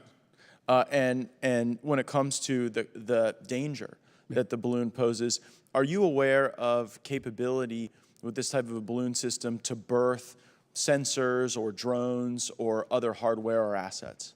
I'm not, but that's why it's so important to try to collect up all the pieces of this thing to understand. I mean, this thing is huge, right? I mean, the balloon itself is bigger than this room. It's 3,000 or 4,000 pounds of equipment. A couple of buses, I think, is what has been said. So yeah, I just wonder, like, why would the Chinese use this balloon rather than a satellite system for surveillance? And one thing that presumably a satellite could not do would be birth other sensors or drones. And so just so that it gives Americans comfort, your testimony here is during your time in command, you never were aware of or briefed on a capability that the Chinese had to use a balloon system like that for that type of a proliferation of other hardware or assets. That's correct. And again, that's why it's so important to collect as much of the balloon pieces that we can to understand exactly what we're dealing with here. And while it could very well be also that maybe, I mean, it's just me speculating here because I'm under pressure and I'm liable to blurt out the truth. It could very well be that maybe we've overestimated the capability of Chinese satellites in low Earth orbit. Well, and you've shared with me that we have the capability to block any transmission of information from the balloon. And while you weren't in the Situation Room while this decision was being made, as you join us today, you can't assess a circumstance in which we would have ever allowed information Right. to be I transmitted would back. think, It sort of begs the question, was this a big psyop? Yeah. Was It could have this been. an effort by China to see how we would react to something like this that might not have had, the danger that we spoke of because you were not aware of that capability, and then also didn't have an intelligence collection function, and so, to others it may have been an effort to try to see how we would react, how we wouldn't react, and then to try to use that to inform their decision making. In my limited time I have left with the Admiral, in the broadest sense, if we had $100 billion to dedicate to the China scenario, in which domain would that be the smartest investment? It would not be in counter balloon warfare. I think I would agree. Would it be space? Would it be cyber, electronic warfare? I think it would be cyber and space. And what dividends, if we made a $100 billion investment in cyber, what could the American people expect regarding the enhancement to their safety? I think we could be assured then that we wouldn't have intrusions, intentional or otherwise, from any number of actors, including Chinese. Well, assured of no intrusions from the Chinese sounds to me like a lot better than sending $100 billion to Ukraine, but that'll be something we'll assess as a team. Yes, sir. Thank you so much. Yield back. Chair recognizes Mr. Keating. Thank you, Mr. Chairman. Russia's illegal war with Ukraine has had enormous worldwide ramifications. In the shorter term, there's been some economic benefit to China in that regard, given their relationship. One example is the 2 permanent bridges they built between the borders of China and Russia to facilitate trade, and they've estimated that's, in 1 year, an increase over the last of $190 billion there. China's also given information that their trade has increased 30% with Russia during this period. So in the short run, but in the longer run, I think this illegal war presents difficulties to China in terms of their economic strength and their overall plans. Can you comment on short run and long run ramifications of this war, and what the U.S. can do to drive a wedge or to fill a vacuum that might be there in this time, and importantly, how the U.S.-led coalition shapes China's decision, not just militarily, but economically and in trade. Yeah, I'll start, and I'll yield to Dr. Sisson. I think that Xi Jinping is no fool, and he's watching this closely, and it throws a monkey wrench into his grand plans. But he's supportive of Russia, but I don't think he's all in on Russia, right? The coalition that you spoke about is key, and I believe that more and more countries who are on the fence regarding their relations with China and with Russia are seeing the reality of what Russia is all about in Ukraine, and that's forcing them to evaluate how they see their relationships with China. Are they going to fall into that same trap as being invaded by China at some point in the future? Are they going to yield their own sovereignty, like Sri Lanka has done to Hambantota Port and others? Are they subject to debt diplomacy, that the weaponization of debt that the PRC has committed against any number of countries? Dr. Sisson. Yeah, I think that your question comes with the right perspective built in, which is certainly the CCP is going to take advantage of short-term opportunities as it can. I also will say that they probably didn't expect to need to do so, that this, I don't think, as the Admiral said, was in their grand plans or something that they preferred to have happen. Now that it has, they've learned.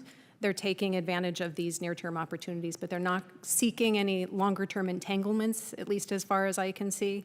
And I would expect that to continue for the duration. I would also note that my understanding is that she has communicated to Putin that he ought not consider the use of any kind of nuclear detonation, which is among the most important things that I can possibly think of for the CCP to have done in regards to the conflict in Ukraine. I couldn't agree more. I think that she has made his point clear, not to go beyond certain red lines.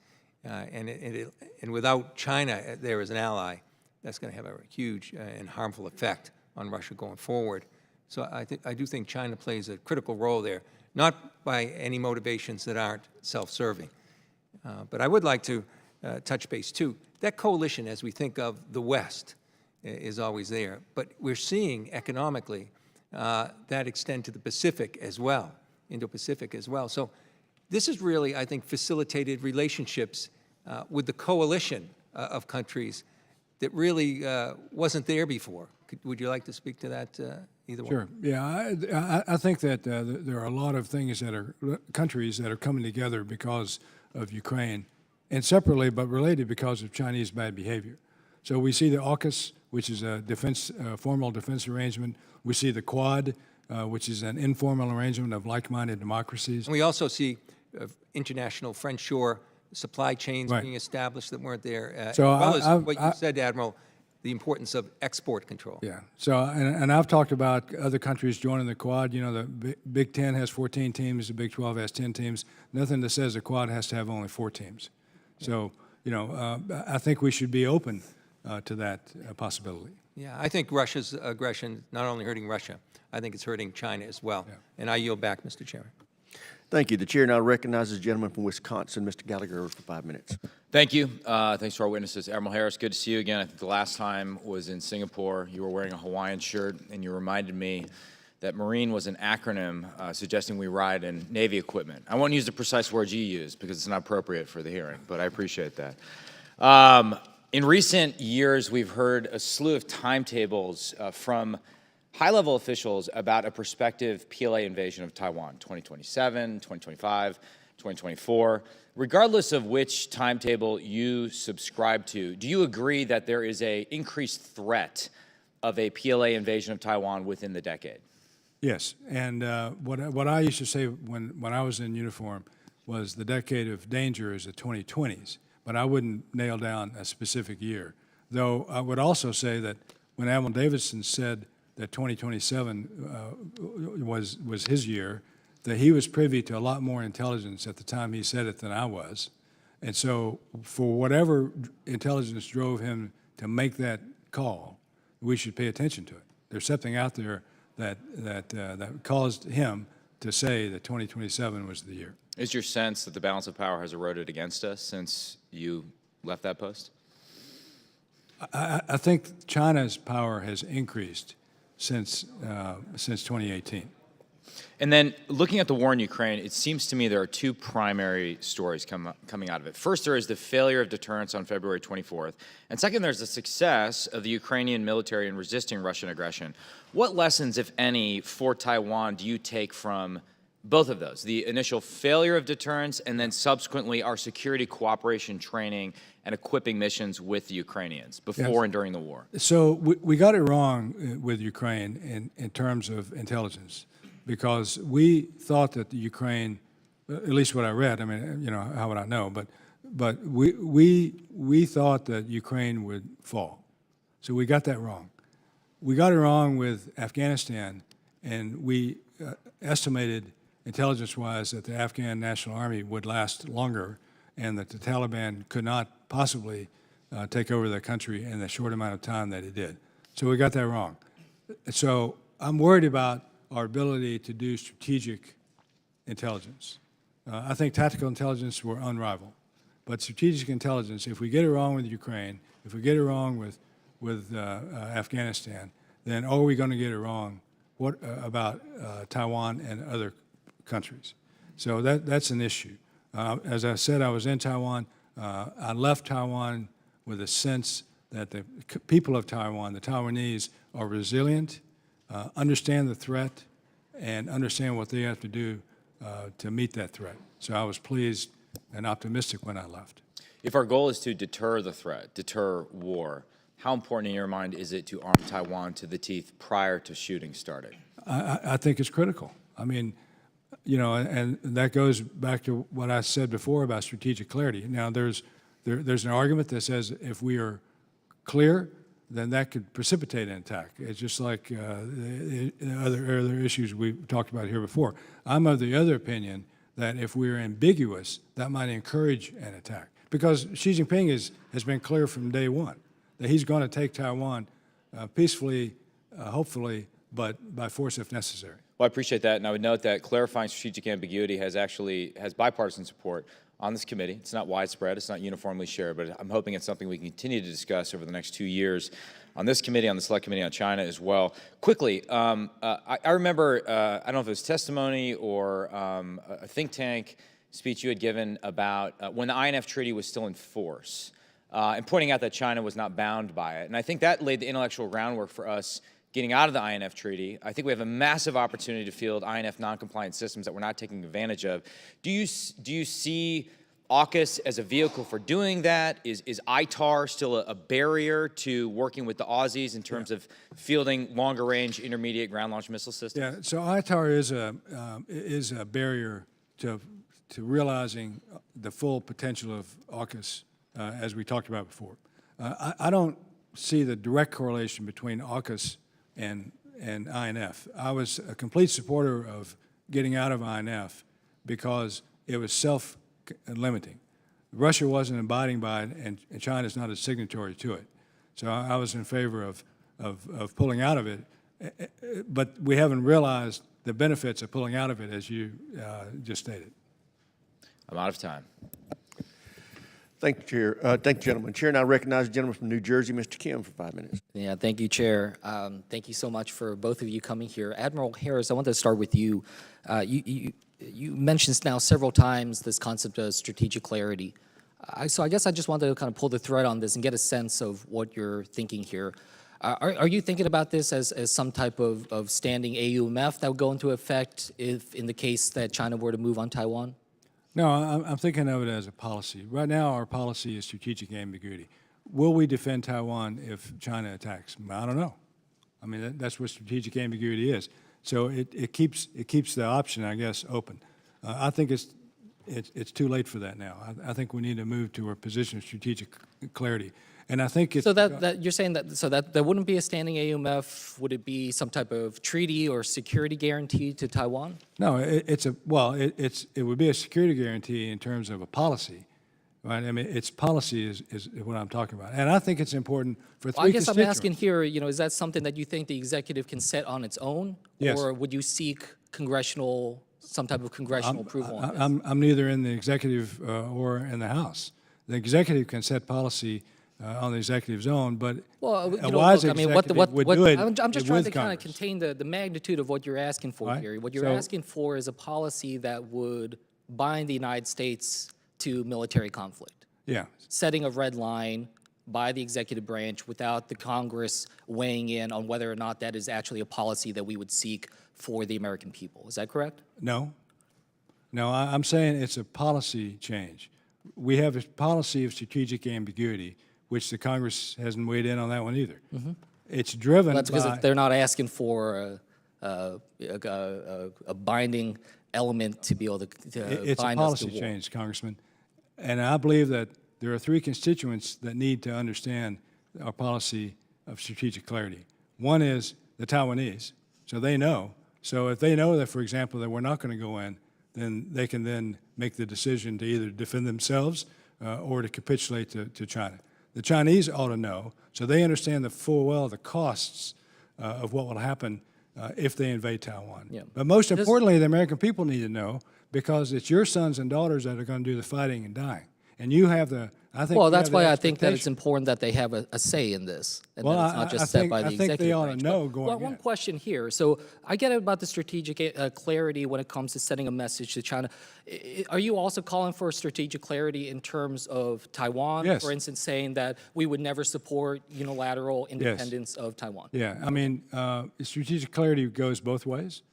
We should ensure that we're clear with Taiwan with regard to the question of independence and with regard to the question of defending themselves, so they're not a free rider on our statement of clarity with regard. So if they were to pursue, if Taiwan were to pursue formal independence, that they would know that we would not be supportive of them. We would not. That could very well be part of strategic clarity.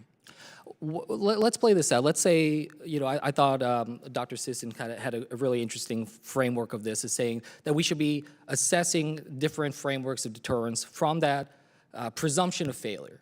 the idea that it could come apart. So let's presume that this falls apart. China is moving forward on Taiwan. Then we would have to come to Congress for an AUMF at that point. Is that what you're asking for? Yes. Okay. So honestly, it is not necessarily an automatic effort. It does not necessarily actually have the kind of clarity that is guaranteed in that way. Right. Is that correct? Right. I mean, there's no law. I mean, the only law we have to guide us is the Taiwan Relations Act, which says that we would support a peaceful resolution across the strait, but we would oppose a forceful resolution. Well, I just want to point out here that I do want us to be very careful about what kind of red lines an executive branch can draw, especially when it's something that brings the full force of the United States military potentially into action, and something that is, this is something that I think all of us would agree is the most sacred and important duty that this body can be engaged in. And we're here to represent that voice of the American people. And I'll be honest with you, when I talk to people in my district about China, about Taiwan, they are not tracking at all what conversations are often happening in this chamber. So if we really want to be thinking about this kind of posture and what kind of changes need to happen, I really urge us all to engage with the American people, bring them into this conversation so we can think about what comes next. With that, I yield back. Chair, and I recognize the gentleman from Indiana, Mr. Banks, for 5 minutes. Admiral, welcome back. It's great to have you back in this hearing room. You retired 2018, so you were in uniform at least for half of the Trump presidential term. Are you aware of any balloons that were spotted, at least in the first couple of years that President Trump was in office? I am not. Okay. Were you surprised by how the Biden administration responded to the balloon? No.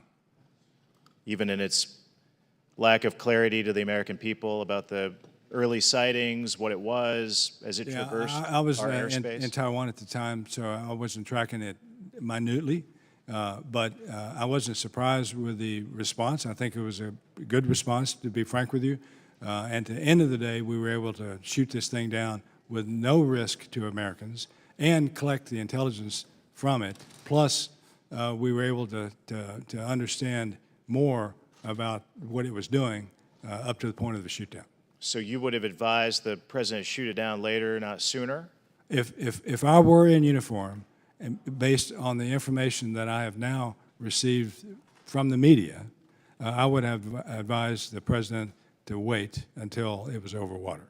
Now, if it was a threat to the United States, if it was collecting information that could not be blocked, that Representative Gates and I talked about, then that's a different issue. I mean, if it presented an immediate threat to the United States, then it needed to be handled at the time of the threat. But I think this one is interesting because, again, it gave China a chance to exercise the diplomacy that China says that it has. But China failed to do that. So we should not be surprised by that. And I think at the end of the day, the reality is that the Chinese were incapable of doing anything but blaming us for the balloon's demise. The Pentagon seemed to go out of its way to publicly inform the American people that 3 balloons were spotted while President Trump was in office. Were you surprised by the sort of the political nature of the spokesman of the Pentagon telling us that, well, this happened under President Trump, so no big deal? No, I don't think he said no big deal, and he also said that there was another one in the Biden administration. So I'm not surprised by it. I didn't know about it. It didn't strike you as the Pentagon playing politics? No, what it did strike me, though, was what General Van Herk said, was for some reason he, as the NORAD Northcom commander, wasn't aware of it either. So there's a disconnect there. He called it a domain gap, but there's a disconnect in our ability of the Defense Department, I guess. He's NORAD Northcom commander. There's a disconnect in our ability to understand these balloons.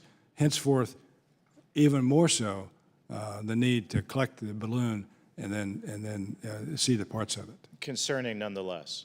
Concerning, for sure. Yeah. Fentanyl is now the leading cause of death of Americans my age. Almost all of it is manufactured in China, and pushed over our southern border with the help of the Mexican drug cartels. What can we do about it? One, I think we need to pressurize China more and ensure that the world understands that China is behind the fentanyl crisis, not only in America but elsewhere. And then there's the enforcement piece at the point of entry into the United States, which is the Mexico and the cartels and all of that. But we should never give China a pass on the fact that they are behind the manufacture of this scourge across America. Do you believe it's a strategy on the part of the Chinese Communist Party to kill Americans? No, I've never thought of it in that way. I just never have. It doesn't strike you, though, as curious that our biggest adversary is responsible for almost all of the fentanyl that comes in, flows into this country, I think it's concerning, killing off, for sure. and is obviously a national security issue. It is a national security issue. Yeah. Thank you. I yield back. All right. Chair now recognizes the gentlelady from Michigan, Ms. Lotkin, for 5 minutes. Thank you, and thank you, Mr. Chairman. As I was walking down to this hearing, I got news of an active shooter in one of my high schools. I had a school shooting in my district almost exactly a year ago. Luckily, it was a false alarm, but I find it ironic that in a conversation where we're going to be talking about protecting the homeland, this idea that we're not addressing school shootings in a real way in this body is, at this point, insane. But I will leave that. Admiral Harris, it's good to see you again.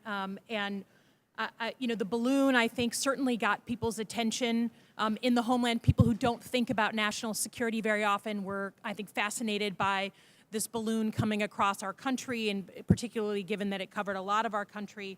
We don't know if it was for surveillance, it was testing our reaction, if it was a mistake, but certainly in the wake of the Chinese government attempting to reset the relationship, it's hard to not interpret it as something that was pretty assertive. So can you give us very quickly we've speculated about what it was meant, but if you were in uniform watching this happen, how would you advise the president on what to do as a signal, not shooting it down, we've talked about that, but as a signal of what the Chinese were trying to develop in the relationship? Yeah, I think it's and good to see you again too, by the way. Yeah, the behavior of the Chinese here is the real issue. It's, to me, as a former military guy and a poor diplomat, it's less the when we shot it down than the fact that the Chinese sent this thing across the United States on the eve of the Secretary of State's visit to China. I mean, that is just a huge issue. Yeah. And it's not when we shot it down, it's China's fault. And this stuff that the Chinese Foreign Ministry is putting out, it was an errant weather balloon. I mean, they must make some pretty crappy balloons, because there's an errant weather balloon over Colombia, South America right now also. Yeah. Must have come from the same batch. But right? You agree that, again, on the eve of this summit, that it's a pretty aggressive move for them to send this balloon, whether it got off course or not, and the way that they didn't notify us, right? If it was a simple mistake, you notify other countries when you have something floating over their airspace. So it's hard to interpret that as anything other than a pretty assertive move. I have no beef with the Chinese people, but it is certainly hard to miss the sort of aggressiveness on this. Also on the homeland, I think a way that people have really understood the threat lately is on supply chain issues. And I come from a district, we have 2 auto plants that have been on again, off again for the past 18 months because we can't get a 14-cent microchip. Our economic security is connected to China, whether we like it or not. Representative Gallagher and I led a task force on defense supply chains to kind of pick up the rug and see what creepy crawlies were under there in terms of dependencies on China by our military, which of course would be beyond ironic. In your time, were you at all focused, or do you have any known dependencies on China that concern you for our military? For sure, and I was more focused on it after I retired. I was asked to give a speech at Purdue on energetics, which is the technical term for the stuff that goes boom and bullets and weapons and rockets, missiles. And the majority of the components of energetics comes from China or is controlled by the Chinese supply chain. Yeah, in fact, that's shocking. Yeah, that one we heard about as well in our supply chain task force. And at one point, 90% of the stuff that goes boom in our weapons is sourced to China. And no one is missing the irony that, God forbid, we ever had to go to war, that they would control the supply. I think the Defense Department has tried valiantly to wean us off that, but that is a concern. And then last, Dr. Sisson, it's great to see you. I think, again, sometimes Taiwan and the struggle over Taiwan or the debate feels very far away. Can you very briefly explain particularly what the Taiwan Straits means to the American public? If traffic through the Straits was slowed or stopped, what does that mean for every person in this room and in my district? Absolutely. And first, let me say good thoughts and wishes to everyone in Michigan, and particularly in the high school. You know, when you were asking about dependence, the word that came to my mind was ocean. The fact that how much transits through the Taiwan Strait and the dependence of effectively every part of our economy on shipping, that alone is a frightening amount of dependence. So if there is a contingency over the Taiwan Strait, I think the global economy basically comes to a screeching halt. Generally's time's expired. The chair now recognizes another Michigander, General Bergman, for 5 minutes.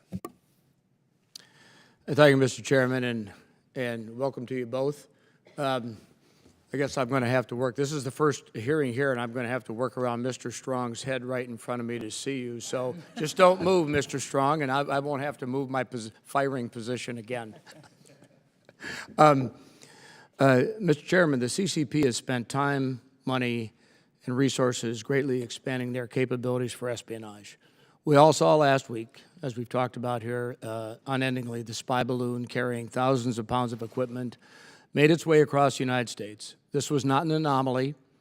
For years, the CCP has tried to infiltrate every facet of American life, including our telecommunications infrastructure. Mr. Chairman, I'd like to enter for the record a letter from the Competitive Carriers Association and other trade associations on the necessity of full funding to rip and replace untrustworthy equipment from our networks. Without objection, so ordered. Admiral Harris and Dr. Sisson, glad you're here. Broadband internet access is vital to ensuring the United States continues to grow technologically, economically, and I would suggest to you, especially educationally. However, billions of dollars of Chinese equipment and services deemed to pose a threat to national security remain in place. While Congress has taken steps to fund the removal of this equipment from our networks, it will take time to complete.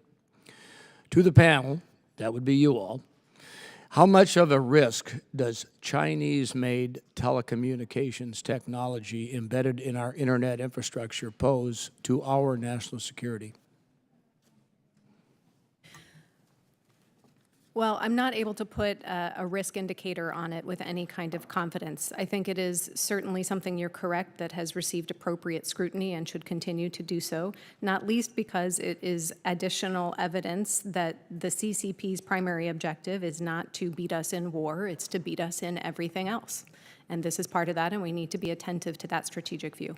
Thank you. Admiral? Yeah, I'll say, sir, that I think it is a risk. When I was ambassador to Korea, we worked with the Korean government to have them not include Huawei in their 5G infrastructure. And I think that we have achieved that objective in a variety of countries around the world.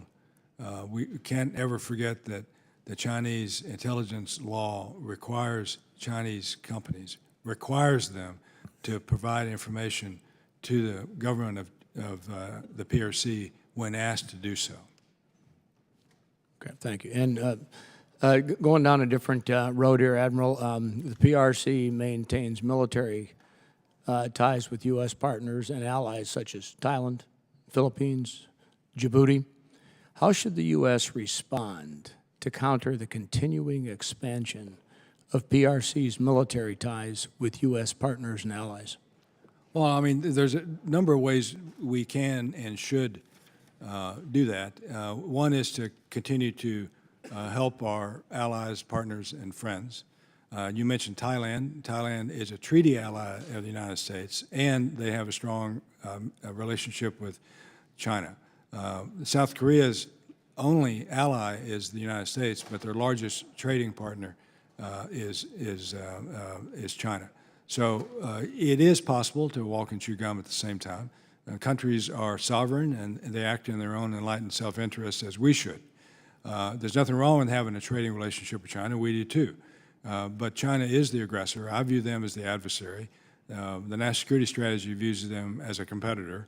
And so we have work to do in that regard. Yeah, you know, and just to close that out with Djibouti, because I was still involved in building Camp Lemonnier when we resurrected it into a really first-class place to deploy to.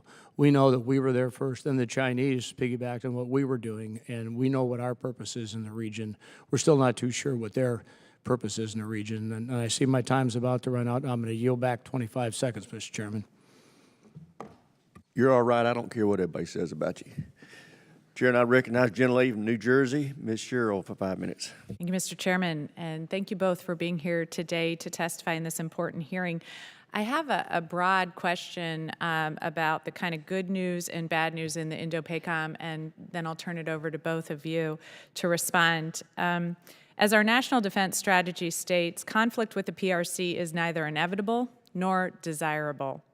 I think every member of this committee would agree that and share my belief that the most desirable outcome of our policy towards the PRC would be to deter them from taking aggressive actions to achieve their ambitions. But innovation and modernization are not the only tools we have. It's clear one of our main advantages is our alliances and security partnerships, and that's clear from the PRC's transparent efforts to undermine those partnerships and to use its influence and strength to coerce neighbors in the region. Just in the past month, the Philippines announced a landmark agreement that will expand U.S. military presence there and strengthen U.S.-Philippines military cooperation. A striking contrast to our relations of even 3 years ago when the previous Filipino administration threatened to end our visiting forces and enhanced defense cooperation agreements. In 2021, we inaugurated the AUKUS agreement, which will strengthen one of our oldest partnerships in the Indo-PACOM AOR, and we're seeing Japan increase its defense spending by 50%. So, Admiral Harris, Dr. Sisson, could each of you give me your views of the best next steps to build on the successes of the last 2 years in re-strengthening our partnerships in the Indo-PACOM AOR? And conversely, where are those major fault lines in the region? What are the overt pressure mechanisms, economic or military, that the CCP can apply to our allies and partners? And what are the covert, behind-the-curtain mechanisms? And how can we mitigate that risk? Thank you, and I'll turn it over to both of you. I think that's a very good description of the big picture view of what's happening regionally. I think that the National Defense Strategy made an important stride this cycle by including the idea of campaigning, which is not unrelated to the agreements that you've just highlighted in the Philippines, which is to say a particular kind of presence and activity on the part of our military forces to be more available and vigilant in the surrounding waters, which is important to those allies and partners and other nations in that region. The other way in place that we can continue to create some space for these nations is through engaging with them on other sources of national power, like trade, primary among them. We have concerted diplomacy, and that should continue. And ideally, what we'll do best is listen to what they are telling us about what it is that they need and they want as they pursue, as the Admiral put it, their own enlightened self-interest.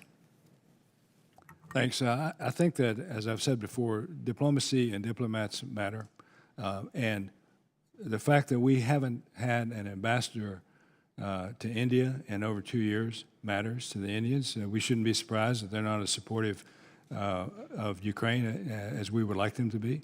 It took us 5 years to put an ambassador in ASEAN. Do we think that the Southeast Asian countries didn't notice that?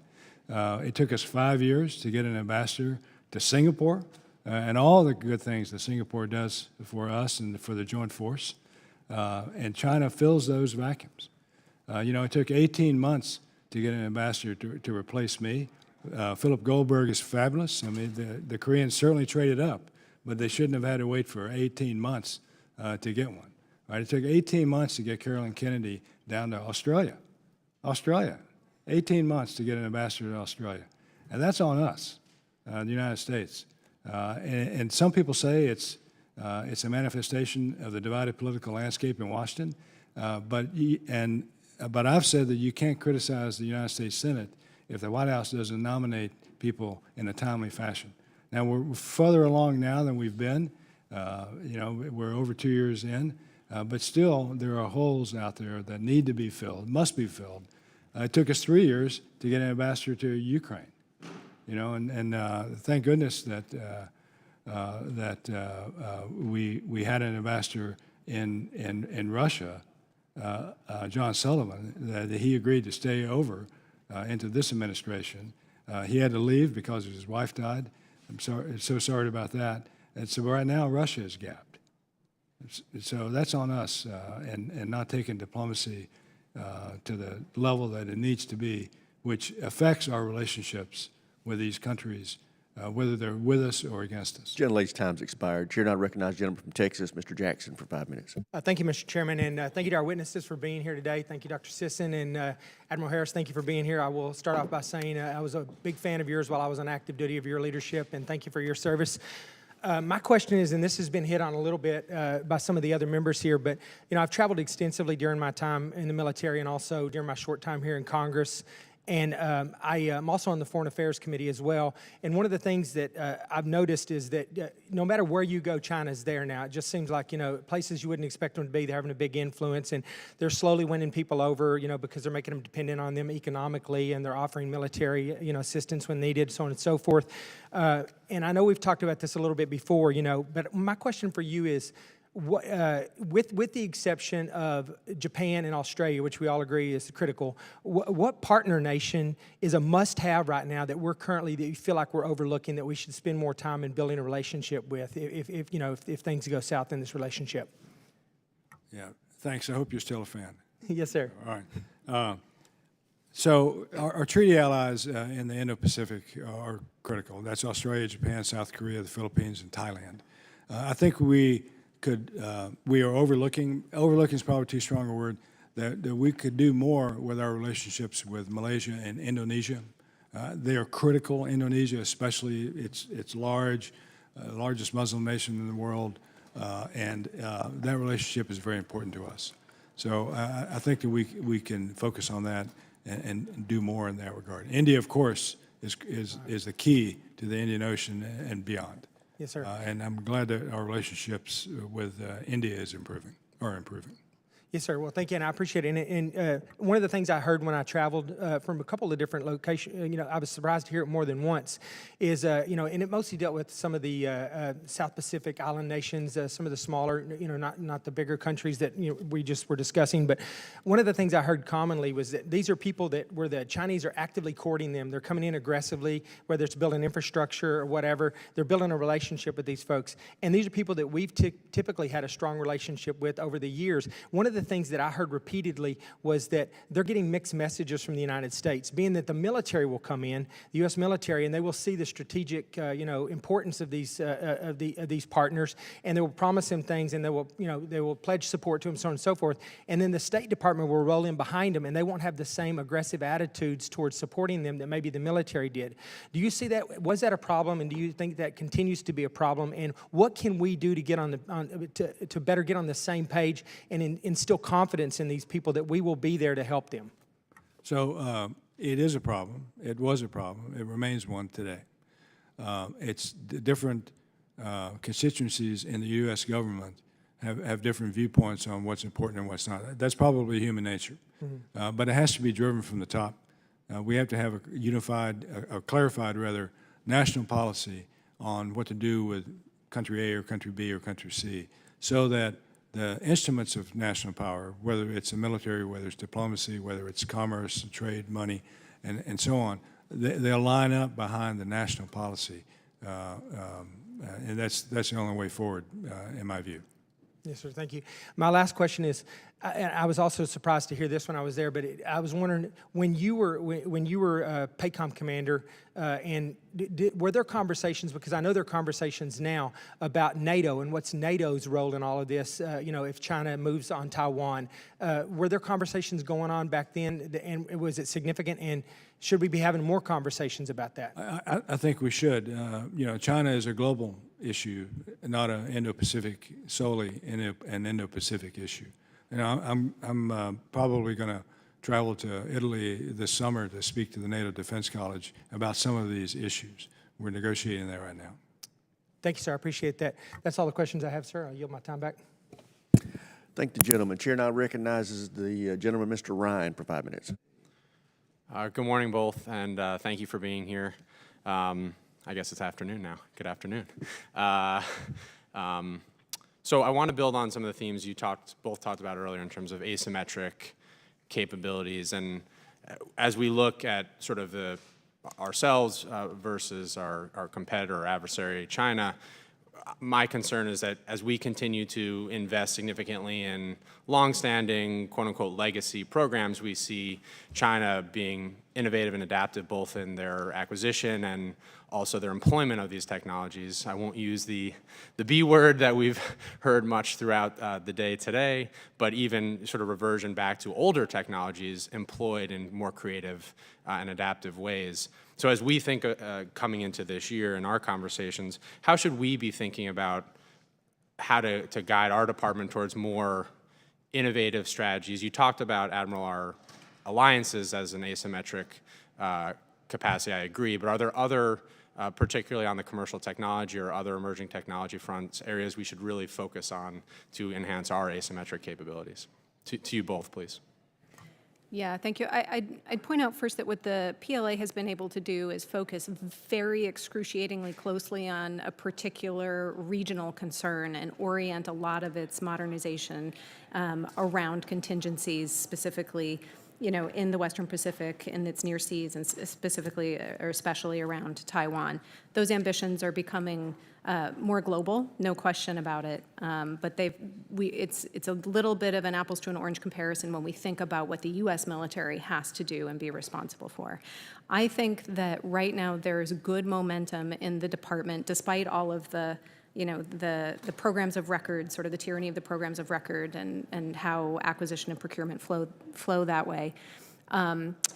In terms of working on data and information and the tools that we need to work with it effectively. So Deputy Secretary of Defense Hicks, I think, has been giving a lot of attention to the way the department is thinking about and organizing around data and artificial intelligence-enabled technologies, both for the business of the Department of Defense, but also for the mission of the Department of Defense operationally. And I think that is absolutely to be encouraged by Congress with appropriate levels of oversight, interest, and investment. I have nothing to add. The second theme that I've heard over and over and would appreciate both your additional thoughts on is resiliency. And I think these two questions are obviously interrelated. But specifically within cybersecurity and other C4I domain, as we see, to your point, Dr. Sisson, specific focus on our capabilities in the Indo-Pacific region and being able to disrupt them, are there specific areas that we should be focused on ensuring resiliency around both conventional and again, more C4I-focused assets? So we absolutely need to worry about resilience conventionally in all of our systems because, again, our deterrent posture depends on the PLA not thinking it can have a blinding sort of knockout strike that keeps us out of a conflict should policymakers choose to engage in it. The place where the cyber concern really keeps me awake at night is in the nuclear domain, nuclear command and control. And we, not just in terms of resilience of our own, but also that we don't have conversations ongoing about limitations and restrictions on what cyber tools we can and cannot deploy on each other in that domain. And that is an enormously worrisome fact that I would like to see remedied as quickly as possible because I do like to sleep. So. I have a 1- and 3-year-old, so I don't sleep at all. But Admiral Harris, anything to add there?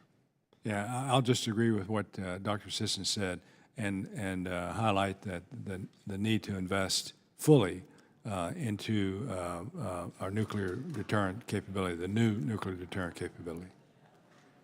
Again, thank you both, and yield back the balance of my time. Thank you, gentlemen. Chair now recognizes the gentleman from Florida, Mr. Jimenez, for 5 minutes. Thank you, Mr. Chairman. The Soviet Union and now Russia, they had like a first-class military, but it was a third-class economic power, and they pose a significant threat to us. China, on the other hand, is a first-class economic power with ambitions to become a first-class military. Do you consider China to be a far greater adversary than the Soviet Union ever was? I do not at this point in 2023 because of their overwhelming nuclear capability that's resident in Russia. So if you took the nuclear off the table, which you can't do, but if you took it off the table, then I would say today Russia is a third-rate military. And we're seeing that play out in Ukraine. I mean, they've lost, what, 100,000 people, 12 general officers, and thousands of fighting vehicles and the like. But they, at the end of the day, they have an enormous nuclear capability that we cannot discount. China doesn't have that capability today, but they're building to that. And we know by the end of this decade they'll have that capability. Then I would agree with you, I think I'm agreeing with you, that China then becomes the leading threat in all domains. But today, because of the overwhelming nuclear threat, Russia predominates. Yeah, I can agree with it, but I'm taking away, I'm looking now at conventional forces, all right, a conventional kind of war, that China will have a much greater capacity to wage a much more effective conventional war against the United States than, say, Russia. Could be. The Chinese military hasn't been tested in sustained combat operations since 1979, and that was really a skirmish with Vietnam. We have been in almost continuous combat for the last 20, 25 years. The Russians have been in combat also in Chechnya and Afghanistan and the like. So theirs is a tested military, and they're getting a severe test now in Ukraine. So the jury's still out on how good the Chinese military really is. And I think they don't know how good they are either. Dr. Sisson? I think there's obviously no question that China can build stuff. So if it's a question about do they have industrial capacity and can they build a lot of ships and so forth, we know that the answer is yes today and will continue to be so into the future. The comparison with the Soviet Union, I think, is different to the extent that it's not just a matter, as you well know, of the industrial capacity and what the militaries can have. It's also force employment and what they can do. There's a trend towards overconfidence, as it turns out, especially in autocratic forms of government, about how those two things add up. The other part I would highlight is that at this moment, we also have an opportunity to work on the CCP's intent and the way that they behave in the world that we didn't have as much of an option with when in the bad old days with the Soviet Union. We still have an awful lot of agency in the relationship between the United States and China, and that's where, when I look at the ways and places it could go wrong and turn China into the single most powerful adversary that the country has ever had, that's where I start to worry. Right now, they're a pacing challenge. I agree with the DOD's assessment, and we should do things to keep it that way. Yeah, well, I think it's emerging though, and I can see in the future that they could be a much more serious adversary. One final question: energy. Could energy be a weakness for China? For sure, but I think energy can be a weakness for us also.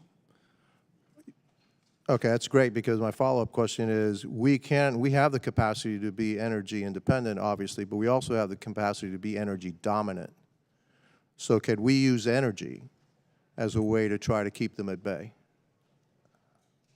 I think we can, in the sense that they're going to get their energy either overland from Russia primarily, or through sea lanes. So we can dominate in the sea lanes to prevent them from getting the resources they need. But they also have a way to pressurize us, not on on energy in the fuel sense, but in rare earths and other commodities that we depend on them, really, for the things that we need for our own society, let alone our weapons. My final I know my time is up. My final thought is that may be self-imposed on us, by us. For sure. The gentleman's time's expired. Chair now recognizes the gentleman from North Carolina, Mr. Jackson, for 5 minutes. Thank you. And Mr. Chair, if I may say, it's nice to meet you. It's good to meet you. It's a pleasure to serve with you. I haven't had a chance to meet you yet. This has been incredibly informative. I've taken several pages of notes. Would like to ask you both a question with respect to hypersonic weapons. I'm going to give you my assumption, and I would like you to tell me how I am wrong. My assumption is that were China to gain full capability or significant capability with respect to hypersonic weapons, that would have a strategic level impact on us were we not to match it with defensive capability, and that specifically it would impact our Navy's operational range of movement. That's my very basic assumption. Am I wrong about that?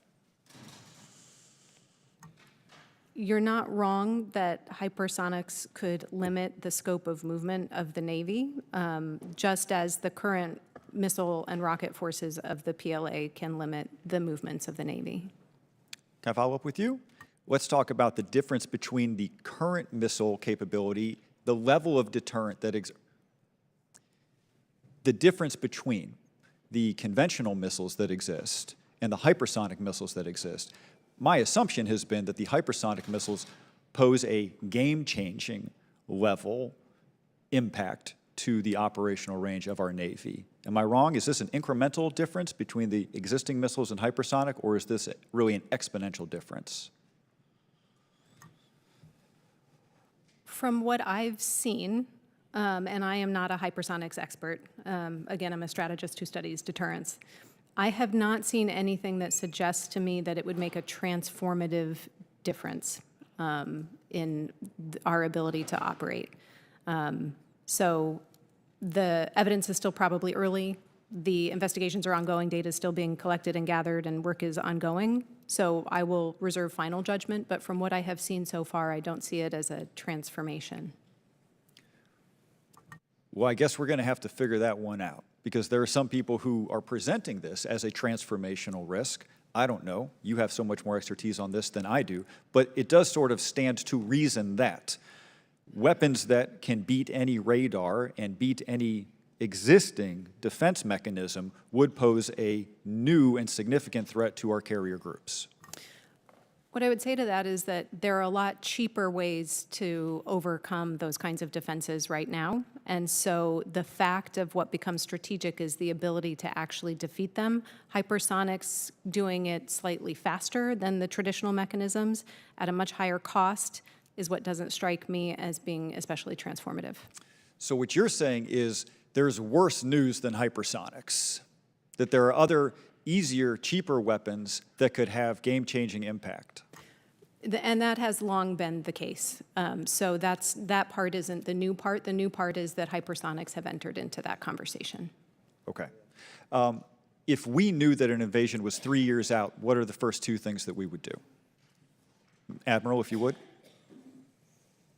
Well, if we knew that it was 3 years out, then we could probably relax some of the operational tempo of the forward deployed units. But we don't know that, and we have to assume that they might attack tonight. And so we have to be ready to fight tonight, as INDOPACOM says. If we knew it was going to be 3 years out, then we could invest now in some of the weapon systems that we might actually realize in 3 years. But we don't know that, and so we find ourselves with weapon systems with longer lead times and maybe a misapplication of investment because we don't know. Doctor? Well, if we knew it was 3 years out, what I would suggest is that our leaders get on a phone and start talking right away to see if we can move them off of that 3-year estimate. You know, I think, as the Admiral has pointed out, the job of the military is to be prepared to fight tonight if needed. And that wouldn't change between now and 3 years from now. I still think that the United States has the most capable and combat credible force in the world. If we couldn't find a negotiated solution on a 3-year time horizon, then we'd be in bad shape for more than one reason, and we'd have to figure out the best fight we could put forward. Thank you very much. Gentleman's time has expired. Chair now recognizes the gentlelady from South Carolina, Ms. Mace, for 5 minutes. Thank you, Chairman Rogers and Ranking Member Smith, Admiral Harris, Dr. Sisson. Thank you for being here today. As we all know, China continues to remain a global threat. We saw the imminence of some of that aggression just here last week, even in my home state of South Carolina. The Chinese Communist Party's economic, political, social, and security policies are reinforced, as we've seen over the last 20 years, with increases in their defense spending and budget to one of the largest in the world. They're disputing their sovereignty and the sovereignty of other nations in the East China Sea, the South China Sea, and the line of actual control. We've seen them over the years increasingly escalate their aggression. The timelines keep moving. Some of them keep moving up, which is a great concern to our nation. We're a country who values freedom, sovereignty, and democracy around the world, and we know that Chinese Communist Party's values directly contradict our values, especially when it comes to human rights, free speech, and some of the most basic freedoms that our nation and other nations were founded on.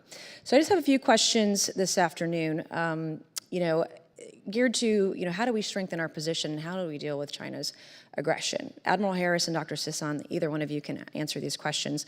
But the CCP has undertaken a significant long-term military modernization effort. We've seen some of those timelines move up over the years, but in what areas, in your opinion, has it made the most progress? And then in what areas have we seen them falling behind maybe some of their publicly stated goals?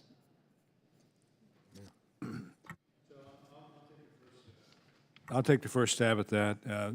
We have seen significant improvements in their command and control, and how they fight, not what they fight with, but how they fight in terms of joint warfare, and how the Chinese military, the PLA, the People's Liberation Army, have reorganized in order to fight in a more joint way. Whether they can do that or not, again, they've not been tested, but they have made moves in that direction.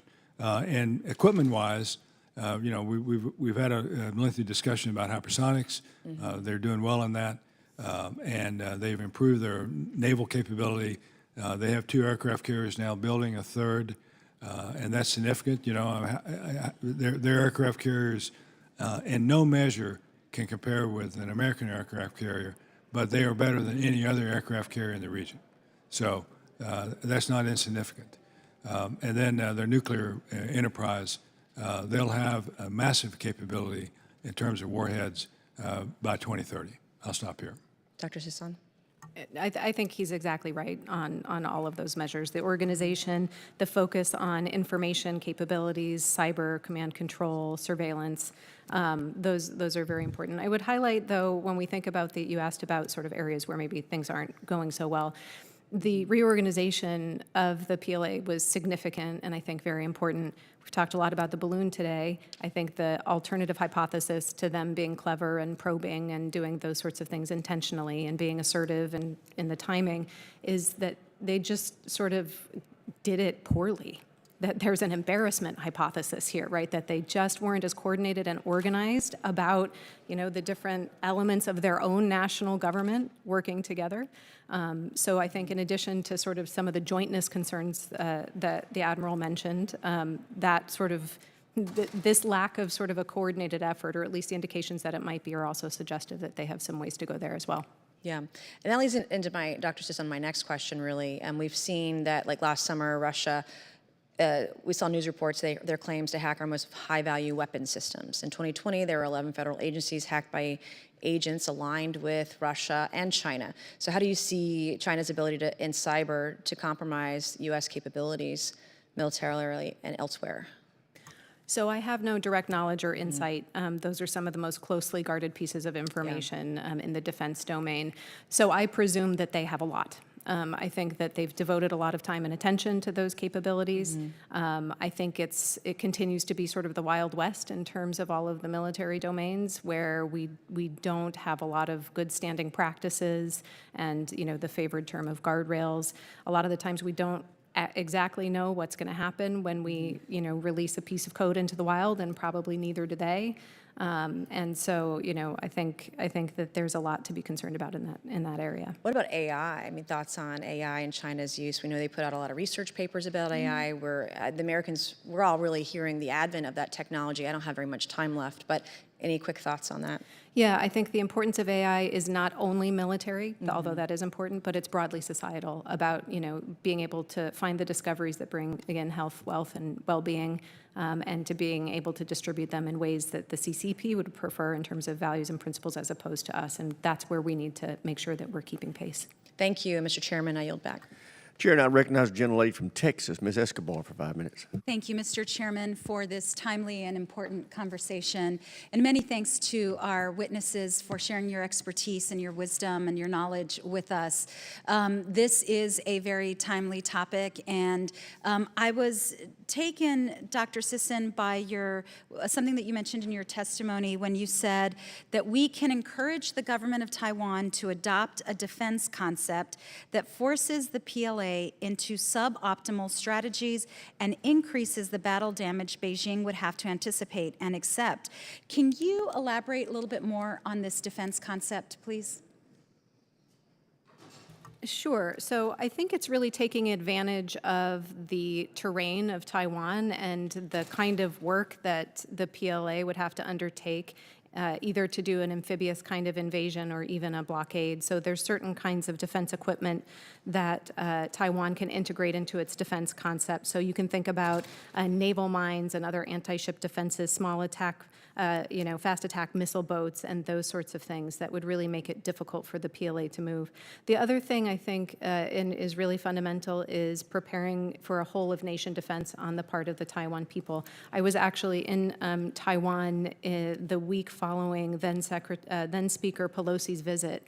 And, the interesting element at the time in terms of the population wasn't that the PLA's, histrionics around the island were particularly frightening. It's not as though the military activities conveyed to them information they didn't already have, but that it was met with this sort of collective sense of, yeah, we know, and we are going to continue to get ready. And more of that sensibility of preparedness and national resilience, along with the material sort of preparations that would require for a blockade, much less any sort of active resistance to an invasion. That's the kind of thing we can continue very much to support the Taiwan people with. Thank you. And what would you say are the obstacles that Taiwan faces in order to make this defense concept a reality? That's a really important question and element of it. Some of it is working with the defense forces there to change mindset, frankly, and to be willing to invest in some platforms that might not be their first choice for any number of reasons. I think Congress obviously plays an important role in terms of streamlining the relationship, in terms of the weapons support that we can provide through foreign military sales, which was a very heartening inclusion in the last NDAA, and those sorts of things. I think that the other obstacle is something that Taiwan has to work with in terms of engaging beyond the United States. And if we can facilitate relationships with allies and partners and like-minded nations worldwide, I think that very much helps the Taiwan people's sense of confidence, stability, and is important to deterrence as well. Great, thank you so much. Admiral Harris, how can we better develop and integrate cyber talent at our colleges and our universities? I mean, I have long pushed that our military better collaborate and use that talent and the brilliance that we have at our institutions of higher learning so that we can help close some of those capability gaps between our government and that of the CCP. Yeah, it's a great question. Thank you for it. I think that we already have taken steps to improve that field of study in the sense that we have now formal relationships between the department and at least 10 or maybe a dozen universities that are teaching now major fields of study in cyber and cyber warfare. So that relationship is important. It can and maybe should be expanded, but the fact that we have it at all, I think recognizes the talent that is extant in the communities that we're not receiving in the department. Are we moving quickly enough in that direction? I don't think you can move quickly enough, but I think we are moving, and that's the important thing at this point. Thank you both very much. Mr. Chairman, I yield back. Chair, now recognize the gentleman from Alabama, Mr. Strong, for 5 minutes. Thank you, Mr. Chairman, Admiral Harris, Dr. Sisson. This is the most informative committee hearing I've ever been in. Matter of fact, this is my first committee hearing to be in. So I appreciate each of your time to review the threats of our homeland posed by the Chinese Communist Party. The National Security Strategy refers to the CCP as the most comprehensive and serious challenge to the security of the United States of America. First, I want to briefly introduce myself to my colleagues present and those that are tuning in. My name is Dale Strong. I'm a freshman member of the 118th Congress representing Alabama's 5th Congressional District. Prior to being elected to Congress, I served as chairman of the Madison County Commission in Huntsville, Alabama, more affectionately known as Rocket City, USA, the propulsion capital of the world. Alabama's 5th District is proud home to Redstone Arsenal and hosts many important Department of Defense equities, including Army Material Command, Army Space Missile Defense Command, the Missile Defense Agency, the Defense Intelligence Agency's Missile and Space Intelligence Center. While Redstone employs more than 46,000 people, my district also hosts thousands of contractors and Research Park with more than a quarter of the top 100 defense companies in the world calling North Alabama home. I specifically want to thank my friend, now colleague, Chairman Rogers. I'm proud to serve on this committee under your leadership and with the each of the members thereof. I truly believe that America's finest days are still ahead. Admiral Harris, the FY23 NDAA called for a more robust and procurement for missile defense systems for Guam. It also requires the Secretary of Defense to designate a senior DoD official to develop and deploy this system. Given your experience in the region, which DoD official do you believe would is best suited for this role? Yeah, Congressman, thank you. At this juncture, I think the best DoD official would be someone expert in program management, because they got to build up Guam in a joint way with the Army, the Air Force, and the Navy, differing systems, different sensor packages into a unified ability to shoot down both air-breathing cruise missiles with a 360-degree threat sector or ballistic missiles. So at this point, I think we need to focus on program management. Probably a military officer. It could come from any of the services, but more on the programmatic side. And then a few years from now, after the system is in place, then I would think that we would want an operational officer to be in charge of it, and probably to stand up what INDOPACOM has called for, a joint task force, Guam. Thank you. What key elements should this missile defense system for Guam contain? Well, I mentioned some of them. You've got to deal with a 360-degree threat arc, assuming that the threat is from China, because it doesn't have to come just from the 180 to 360. It could come all around, given China's capabilities.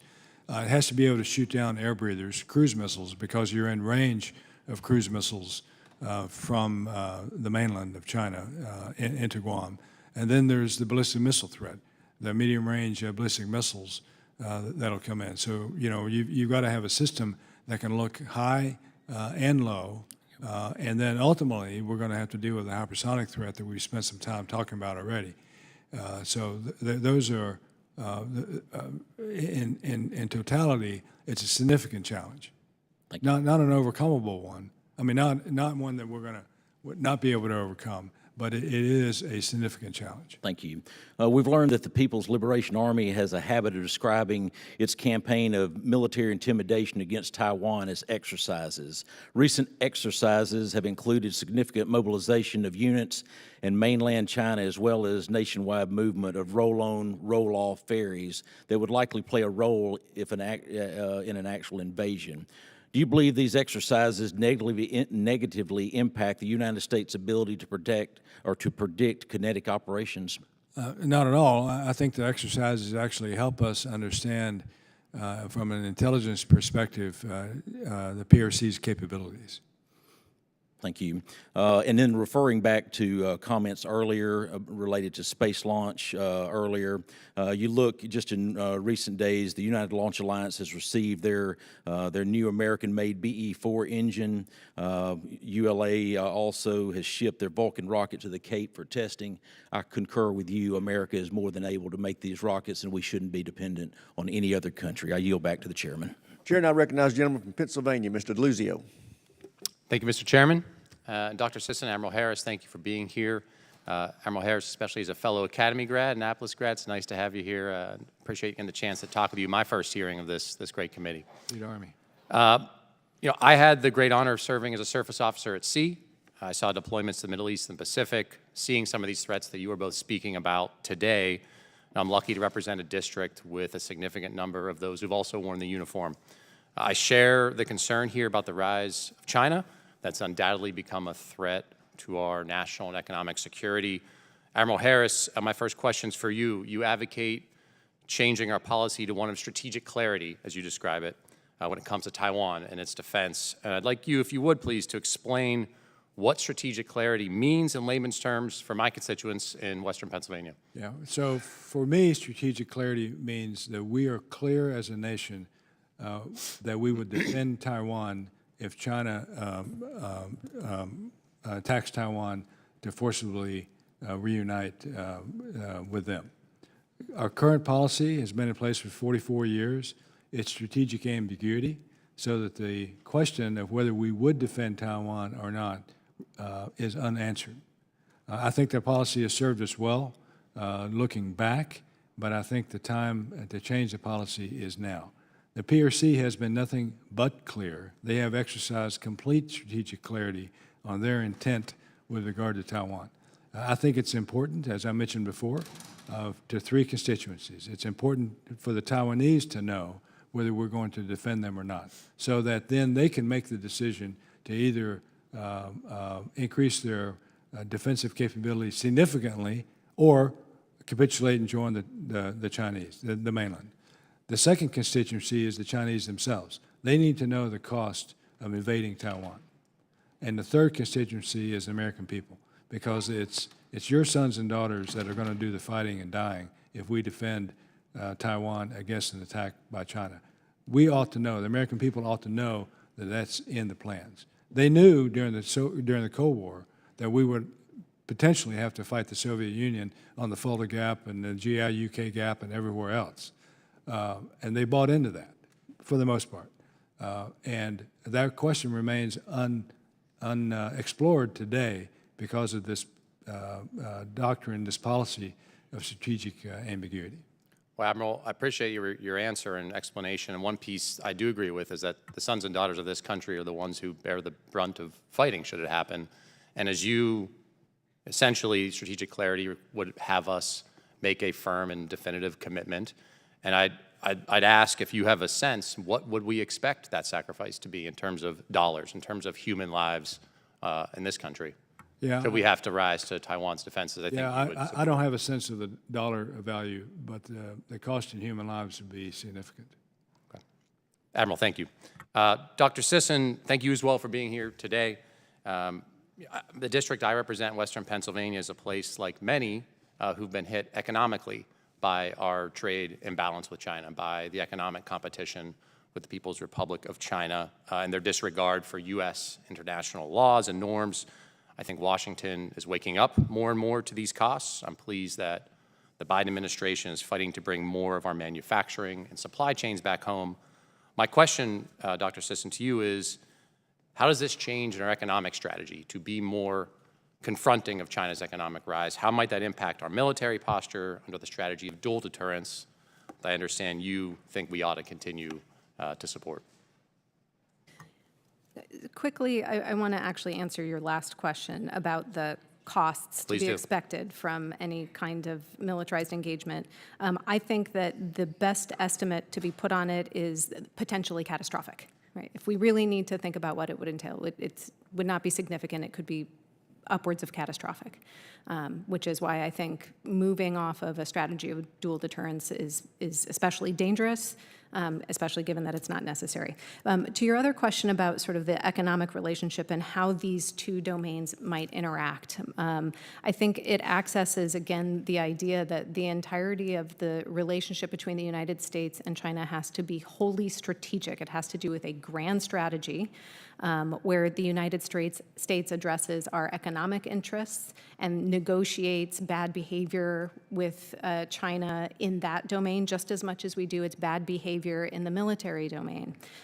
What it's going to require is a lot of good coordination. Thank you, Dr. Sisson. Admiral, thank you as well. Yield back, Mr. Chairman. Chair now recognizes the gentlelady from Virginia, Ms. Kiggins, for 5 minutes. Thank you, Mr. Chairman, and thank you to our witnesses for your testimony today. As a daughter of a Green Beret who served in Vietnam as a Navy pilot and married to a Navy pilot and the mother of now 2 midshipmen, this is an issue that's super important to me, and it's just a great honor to be in the room today with you. It's fitting that our first hearing is about the threat that's facing our country from the Chinese Communist Party. Under Xi Jinping, China's seen a rapid military buildup, stolen valuable intellectual property, increased economic warfare, and increased aggression, including a surveillance balloon that we all saw drift across our nation last week. The CCP has demonstrated that it will continue to increase its influence and aggression far beyond the South China Sea. As you know, the Chinese military operates an overseas base in Djibouti, and a recent report from U.S. and China Economic and Security Review Commission stated that Chinese Communist Party's PLA is seeking sites for military installations in West Africa, a location that would give the Chinese military direct access to the Atlantic Ocean.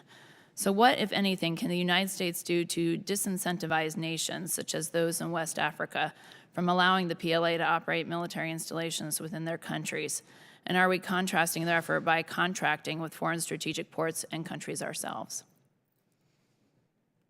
So, you know, we have to convince countries not to yield their sovereignty to China. And a case in point, I mentioned it before, is Hambantota Port in Sri Lanka. And we're seeing this weaponization of debt by the PRC against these countries. All we can do, well, not all, but what we can do, what we must do, is to ensure that we share with them the information about the ramifications of falling under this debt diplomacy that China is known for. But every country is sovereign, and they make their own independent decisions, just as we do. And that's why diplomats and diplomacy matter in those countries.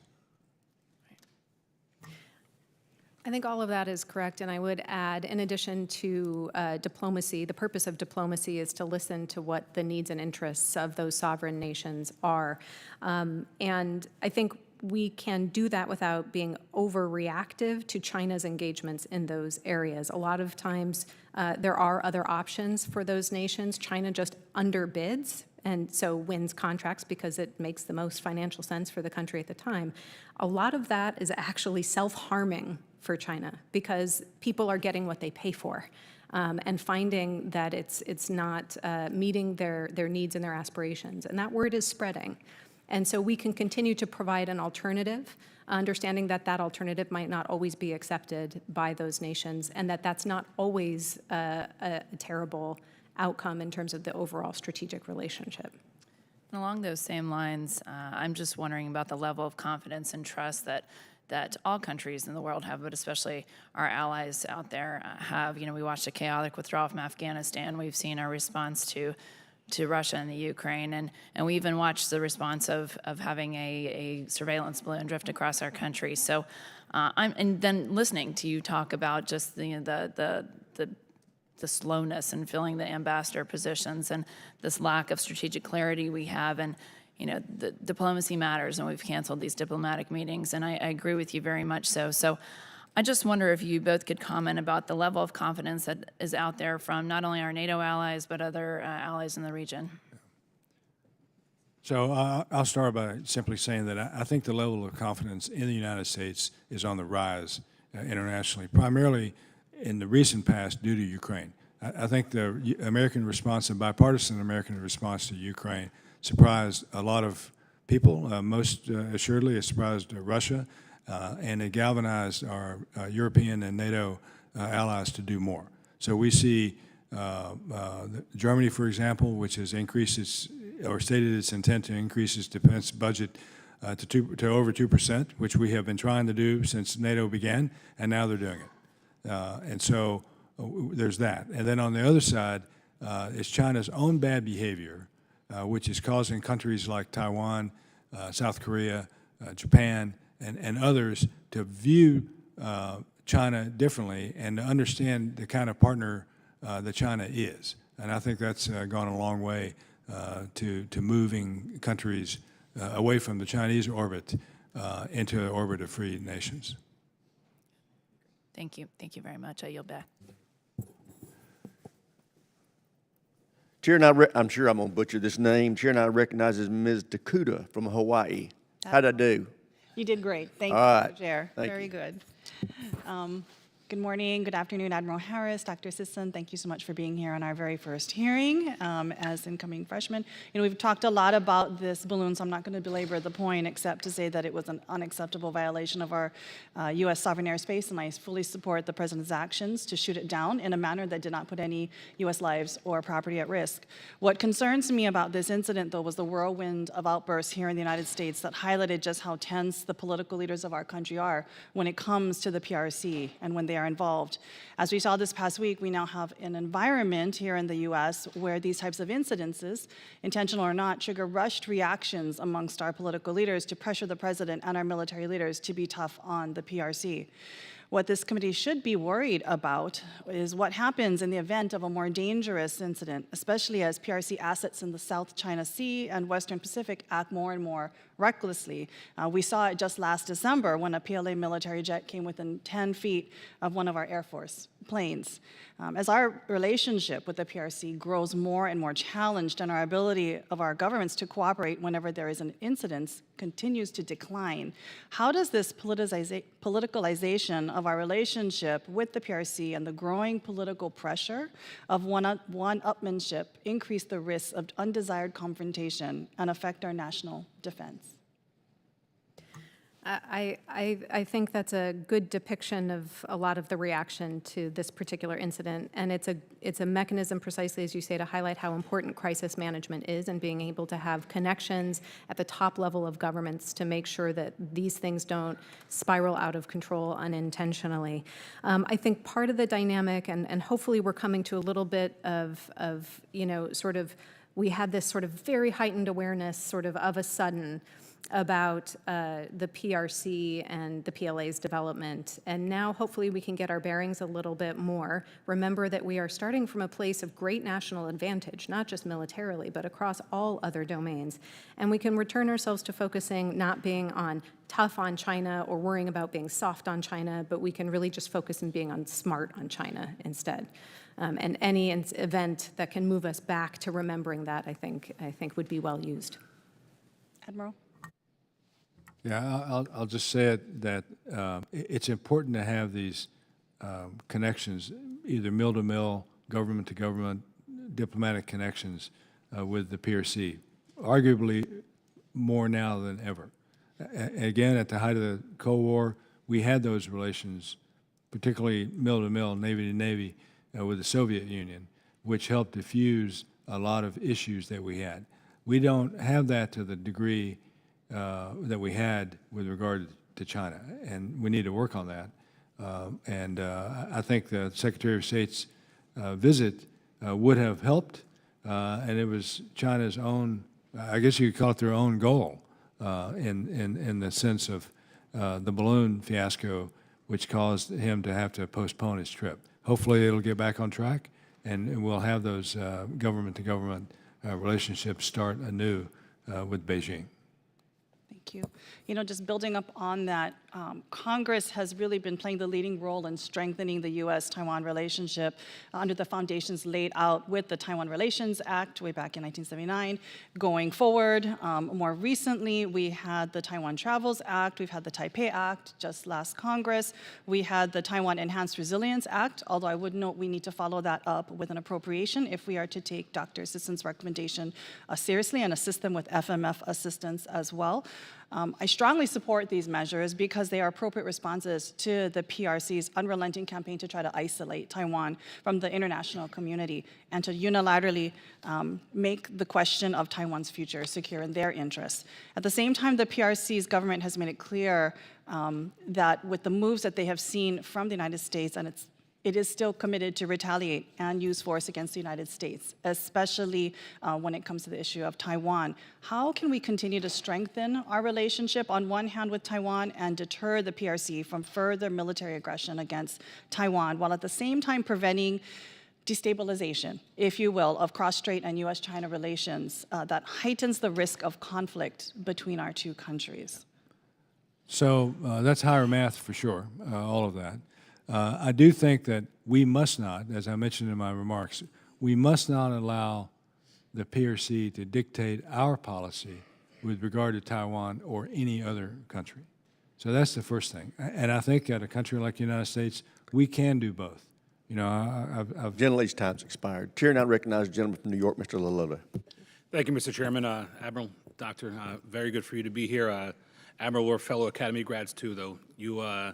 You graduated in the year that I was born, sir, so appreciate you being here. But prior to coming to Congress, Admiral, I was a Navy ship driver, did 3 deployments to the Western Pacific, so I couldn't have chosen a better witness to be at my first HASC hearing, given our mutual service in the same area. Admiral, rather than present another question about the CCP spy balloon, I was hoping that you can share with us, based on your extensive experience in the Pacific, what you think China would do if the shoe was on the other foot. Specifically, what if the U.S. flew a unmanned aerial vehicle over Chinese territorial waters, its land? What would they do? What would go into their decision-making if the shoe was on the other foot, sir? I think they've been clear about that. I think that they would shoot it down. So the issue is, you know, it's the manned surveillance platforms that are flying in international airspace that we recognize as international airspace that the PRC doesn't. So, you know, we don't know what they're going to do in that regard. Hopefully they won't take kinetic action against a rivet joint or a P-8 or something like that, or a ship sailing in the Taiwan Strait, for example, or FONOP in the Spratly Islands. You know, I'm hopeful and almost certain that the PRC wouldn't take kinetic action, because that would escalate to a completely different order of magnitude. But if we were to fly a surveillance balloon, if we were to fly a weather balloon over Beijing, they would probably shoot it down, especially now. And why do you suppose that is, sir? Because we did. And if it was weeks ago, prior to this incident, and we flew an unmanned vehicle over their territorial waters or land, what do you think their reaction would have been weeks ago? Potentially different. You know, this is a little bit of tit for tat. And so, you know, they have blustered about our gall as shooting down a weather balloon that went off course that was flying over sovereign United States airspace. Well, I mean, if it was a weather balloon that went off course, why didn't they warn us, tell us, communicate with us? Sorry about that. You know, we do that with satellites that have fallen out of orbit. You know, we communicate with them, they communicate with us, and you know, we proceed on orders assigned. But here you have this surveillance balloon flying over sovereign U.S. airspace, errantly, coincidentally, over our nuclear sites and other key military facilities. And we're supposed to believe that this is accidental? I mean, it beggars imagination how crazy that is. Sticking with China's reaction to our actions, rewind the clock 20 years ago, I understand that you were associated with the P3 and EP3 platforms. In April of 2001, there was an incident over the Hainan Islands or around there, I think 70 nautical miles around it. Can you describe to us in this unclassified environment what you understood China's reaction to be then, given a similar incident, but distinction of that being a So, aircraft? in a nutshell, there was an EP3 flying surveillance mission in the South China Sea. A Chinese surveillance jet, a counter-surveillance jet flew alongside the P3, got too close to it. You know, it was a miscalculation, an error, not an intentional collision. I mean, who would be crazy enough to, collide their airplane into another in peacetime? It impacted one of the engines on the P3 and the EP3, cut the jet in half. It crashed, the pilot died, and the P3 then had to do a crash landing, emergency landing, on Hainan Island. Now, was that a smart thing to do or a dumb thing to do? Well, the week before, that very squadron had flown the 7th Fleet commander to Beijing. Treated well, happy to have him there and all of that. So they were, the crew thought, well, yeah, we're friends with China. And so they had an emergency, a legitimate emergency, and there was a runway, the closest runway, so they elected to crash land the EP3 on that runway. Right decision, wrong decision, it's enough for me to say, but that's what happened. Thanks for your insights, Admiral. I yield back. Chair, and I recognize the gentleman from North Carolina, Mr. Davis, for 5 minutes. Thank you so much, Mr. Chair, and we appreciate you convening us today, as well as Ranking Member Smith and to the Admiral, Dr. Sisson. Thank you so much for being with us. So I want to start with a question, Admiral Harris. You noted in your testimony that China's military buildup could soon challenge the U.S. across almost every domain. My question is to you, if there's one development that they've made that concerns you the most, one single, what would that be? Cyber. Cyber? Yeah. Okay. And shifting, Dr. Sisson, your prior reporting states that China's capabilities of threatening the U.S. military command and control systems and the United States domestic telecommunication systems creates vulnerabilities on the scale that the United States has not experienced since the end of the Cold War. And my question for you would be, could you prioritize what the United States should do to harden domestic infrastructure in anticipation for the most sophisticated methods of attack? Well, I can't give specifics about the mechanisms of doing it. I do know that precisely what you said at the end is the absolute priority, that we need to focus on resilience and hardening all of our command and control and information systems, both operationally for the Department of Defense, but also domestically here at home for our national critical infrastructure. And I think that's a place where that sort of gets a little bit less attention than the military domain. But we need to be attentive to the fact that the CCP could, in any contingency, choose to try to access another of our sources of national power, which is the hearts and minds of the American people, and impose some hardship here that we haven't had to experience for a very long time. And so the point is that we need to work on creating that resilience and hardening the infrastructure, as you say, militarily, but also here domestically in our critical infrastructure as well. Okay, super. And the last thing I have here is we've covered a lot of ground today, and this is, it's my first hearing, and really appreciate being a part of this hearing and look forward to future hearings. How would you summarize and prioritize, we've talked a lot today, how the United States should engage in strategic competition with the Chinese Communist Party while simultaneously reducing the risk of miscalculation and escalation that could lead to conflict? So we all hope for competition and not war. But we have to be, based on my background, we have to be ready to do the latter, even as we exercise the former. I've characterized the PRC as an adversary already. They view us as the enemy. They view us as an adversary. And to be naive, to operate in the naive hope that that we're all going to be friends in the end is dangerous. That is the most dangerous thing, and that itself leads to instability. So if we go in with eyes wide open, and we're willing to engage diplomatically, and they are willing to engage diplomatically, then I think we can coexist in a world of strategic competition that doesn't rise to the level of armed conflict. The Admiral makes some very good points. We do need to be ready militarily, and yet this is a strategic level competition. And the best thing we can do is to remember that this is not a military competition. The military is part of it, but it's a strategic competition with a military element. And what that means is that we get to focus on reinforcing and extending the strengths and advantages that we have long had as this country. We are not building creativity and productivity and a vibrant economy and appealing universities from whole cloth. We already have those things.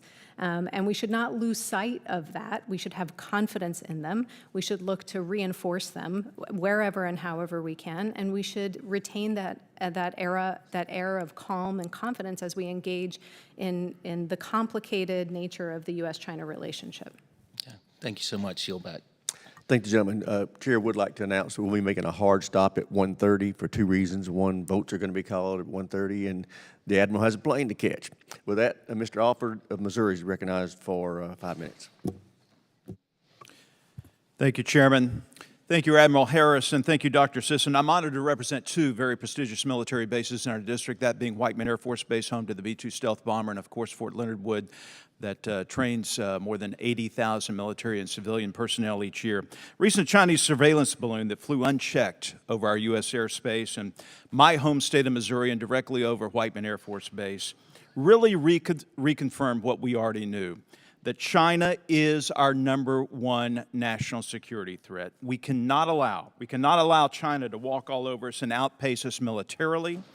When we project weakness on the world stage, as the Biden administration has done, China and other adversaries will take advantage, and they are. I'm extremely concerned about the lackluster approach the Biden administration has utilized with our armed forces. We are not moving fast enough when it comes to ramping up our military capabilities to meet the threats of today and the future.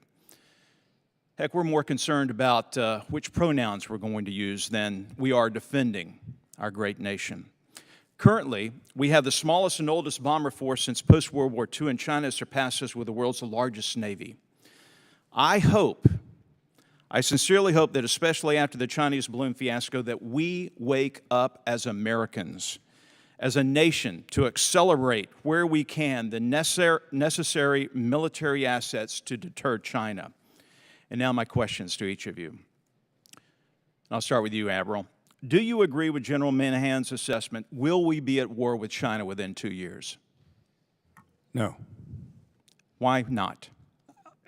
As I've said before, I'm less concerned about a date certain than I am of the readiness of the force to respond to any contingency that arises anytime. So when I was in uniform, I said that the decade of the 2020s is the decade of danger. General Minahan said 2025. I'm not sure what he based that on. However, he's privy to current intelligence that I'm not. So, it behooves us to consider that. Admiral Davidson said 2027, and I fall back to the 2020s as the decade of danger. Okay, so 2 years, 4 years, 5 years, 7 years. Are we ready? Well, that's the question. I mean, I think we are. I think we can respond today to any threat from today's PLA, the People's Liberation Army. If we don't continue to invest and innovate, then in 5, 6, 7, 8 years, pick a time frame, we might not be able to compete levelly with the joint force across all domains, and that's the concern. Dr. Sisson, what should we do now to effectively deter China from invading Taiwan? I think the good news is that our strategy of deterrence is in good standing and is working well. I think we should remember that, and we should do things to reinforce it. Again, we need to reaffirm for both sides our adherence to the One China policy. We need to coordinate and collaborate with Taiwan on their defense concept and getting them to be as prickly of a porcupine as they can be and ready to be prepared and resilient in the event the worst happens. And then internally here in the United States, I think we need to do some planning. We need to have coordinated across the interagency any number of options that we could use to respond quickly and effectively if we saw indications and warnings that we were concerned about emanating from the PLA. Admiral, back to you. What should we do if China launches another balloon towards U.S. airspace? Well, we need to assess it and to see what kind of balloon it is. And if it's a threat, and if we can't mitigate that threat, and it's over the United States, we have to destroy it. What are the top 3 actions the DoD should take now to deter China from building islands in the China Sea? It's too late. Further islands, more power there. Well, I mean, short of kinetic operations, then we would have to apply soft power measures, including potentially threatening China's economic strength, strengthen them or challenge them in the financial sectors and things like that. But they have already built 6 or 7 major military bases. Gentleman's time's expired. Chair, and I recognize the gentleman from California, Mr. Panetta, for 5 minutes. Thank you, Mr. Chairman. Dr. Sisson, and you get to choose now whether or not you go by Admiral or Ambassador, I guess. Is that correct? For this session, I'm going to call you Admiral. Admiral Harris, good to see you. Prior to the spy balloon being floated over the United States, I think we could say that we saw a few months of what I'd call detente with the meeting in Bali between Biden and Xi, and planned Secretary of State visit to China this last weekend. However, with that clumsy miscalculation by China and spying that we know goes on of the United States, what I think we need to be wary of is obviously incidents like this leading to escalation. Now, during the Cold War with the Soviet Union, after it took almost going to the brink of a nuclear war, we had agreements to contain hostility, to de-escalate. However, I'm not sure if we have that right now with China. Are there better ways to communicate? Are there better ways to mitigate these types of risks during such a crisis as we just had? Are there better guardrails that we can put in place to prevent escalation? Yeah, so there are some guardrails, some agreements, military to military, with the PRC, including something called CUES, C-U-E-S, which is a Navy-to-Navy agreement for interactions on the high seas. So we have some limited agreements like that. In the case of the EP3 crash, which we talked about before, those things happen in a flash. So there's no time for diplomacy during the conduct of the event itself. Then diplomacy kicks in afterward to try to resolve it and mitigate it.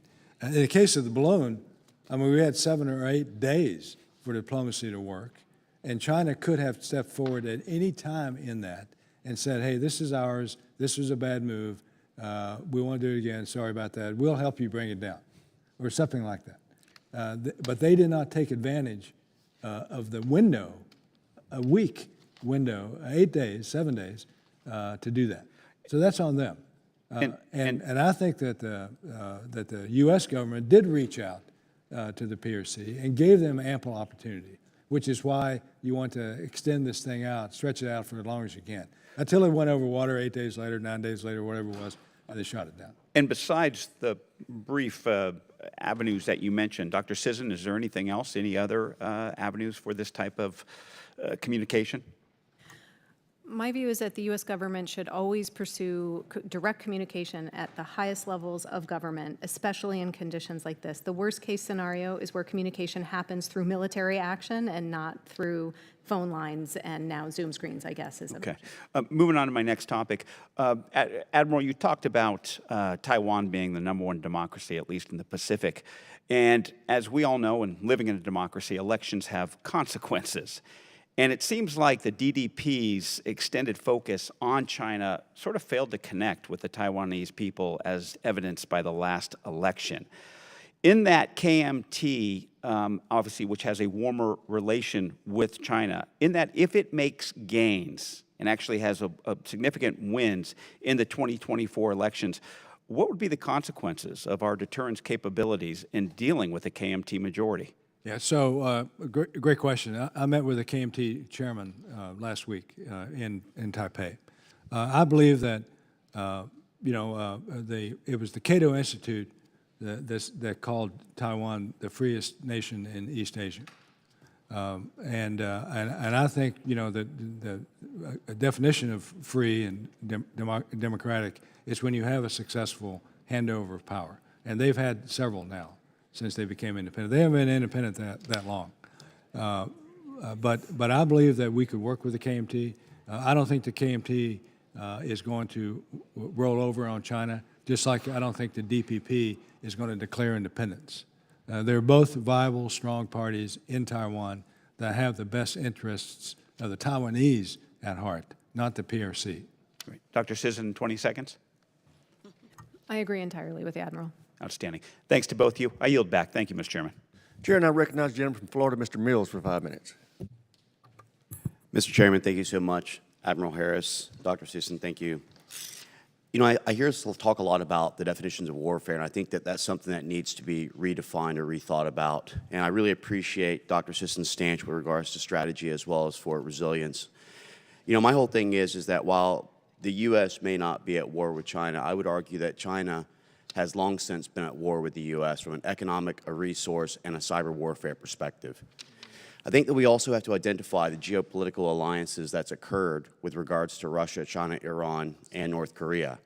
You know, the entire incursion that we've seen in this war in Ukraine has a lot to do with Chairman Xi's One Road, One Belt initiative. His desire to expand the Eurasian border, take Africa, take Oceania, recreate this maritime Silk Route while dominating ports and railways, as we've seen with the development in Djibouti. I think that ultimately what we're looking at here is a real need to defend our maritime shipping lines, because their ultimate goal will be to eliminate the U.S. dollar as a global currency while cutting off the Western Hemisphere supply chain with the Horn of Africa, the Mediterranean, Red Sea, Black Sea, and that's why areas like Moldova, as you mentioned, are certainly a key area as it does not fall under Article 5 with NATO. I would say, however, that one of my colleagues, Carlos Jimenez, Representative Jimenez, had talked about the importance of energy, and I agree with this. I think that if we wanted to actually go after China, we would have to look at the economic strains that we would put on them by stopping reliancy, but also by understanding that the true global currency will be energy. We're seeing where he is exploiting the strains between ourselves and the KSA with regards to OPEC and trying to eliminate or replace the petrodollar to the petro-RON, petro-ruble as a way to throw us into hyperinflation. But we're also watching Russia go ahead and start utilizing the communist agendas and push things like the Chavez in Venezuela, looking at Petro in Colombia, but also the mainland Chinese in the Darien Gap who are actually printing fentanyl. Now, in knowing this and knowing that we are being outpaced, we're being outpaced militarily, we're being outpaced economically, I believe that resilience, readiness is really a key here, not pronouns and DEI as it's being defined. I would say, however, Admiral Harris, that one of the things you talked about was this surveillance balloon.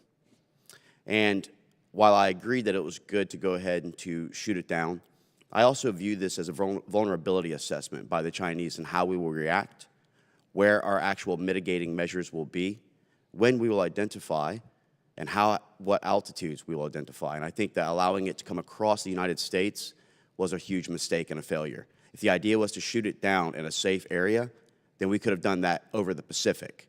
And that would have been something where they had already violated our airspace. I also noted that you said that you did not think that they were printing fentanyl with the intent to kill Americans. And I disagree with that strongly. I think that this is a multi-pronged strategic attack that does not involve kinetics. And while we do need to get involved in the kinetic element for readiness, I think that the economic resource and cyber warfare has long been launched. Could you please say once again that what your stance is with regards to those two? Yeah, so I disagree with you, Congressman, on both. I do think that shooting it down over the Atlantic was the appropriate response. And I don't think that China is creating fentanyl with the express purpose of killing Americans. But you don't think that that's one of the things that they think into a factor of that this is actually a focus now by the Americans? Yes, you've utilized the term, we can walk and chew bubblegum, and I do understand that. But I have a hard time of understanding that this is just some type of an economic advantage as opposed to something which is intentional and killing more Americans than any conflict that we're currently in. So with regards to the spy balloon, I'll ask once more, you still feel, though, that allowing it to transverse across the entire United States, going across areas that even civilian aircrafts are not allowed to go across, was a correct approach to this incident? I do, Congressman, in this instance, because of the danger that shooting it down over the United States could have presented. I mean, it was the... But we could have shot over the Pacific, is that not correct? Only in territorial waters of the United States. As in when it came across around the Aleutian Chain area, Right. or... Right. as If it's in somewhere. territorial waters, then it's flying over sovereign airspace. But I don't know when we first detected it. I mean, according to General Van Herk, he did not detect as a NORAD Northcom commander, at least 4 previous balloon transits of parts of the United States, Florida, Texas, Guam, and Hawaii. Gentleman's time's expired. Chair, and I recognize the gentleman from Thank you so Nevada, much. Mr. Horsford, for 5 minutes. Thank you very much, Mr. Chairman. I want to thank you and the ranking member. I'm looking forward to working with all of my colleagues again during this 118th Congress. And I know that this is a committee that's known for its bipartisan work. And I think that that should be evident in how we address the threats coming from the Chinese Communist Party.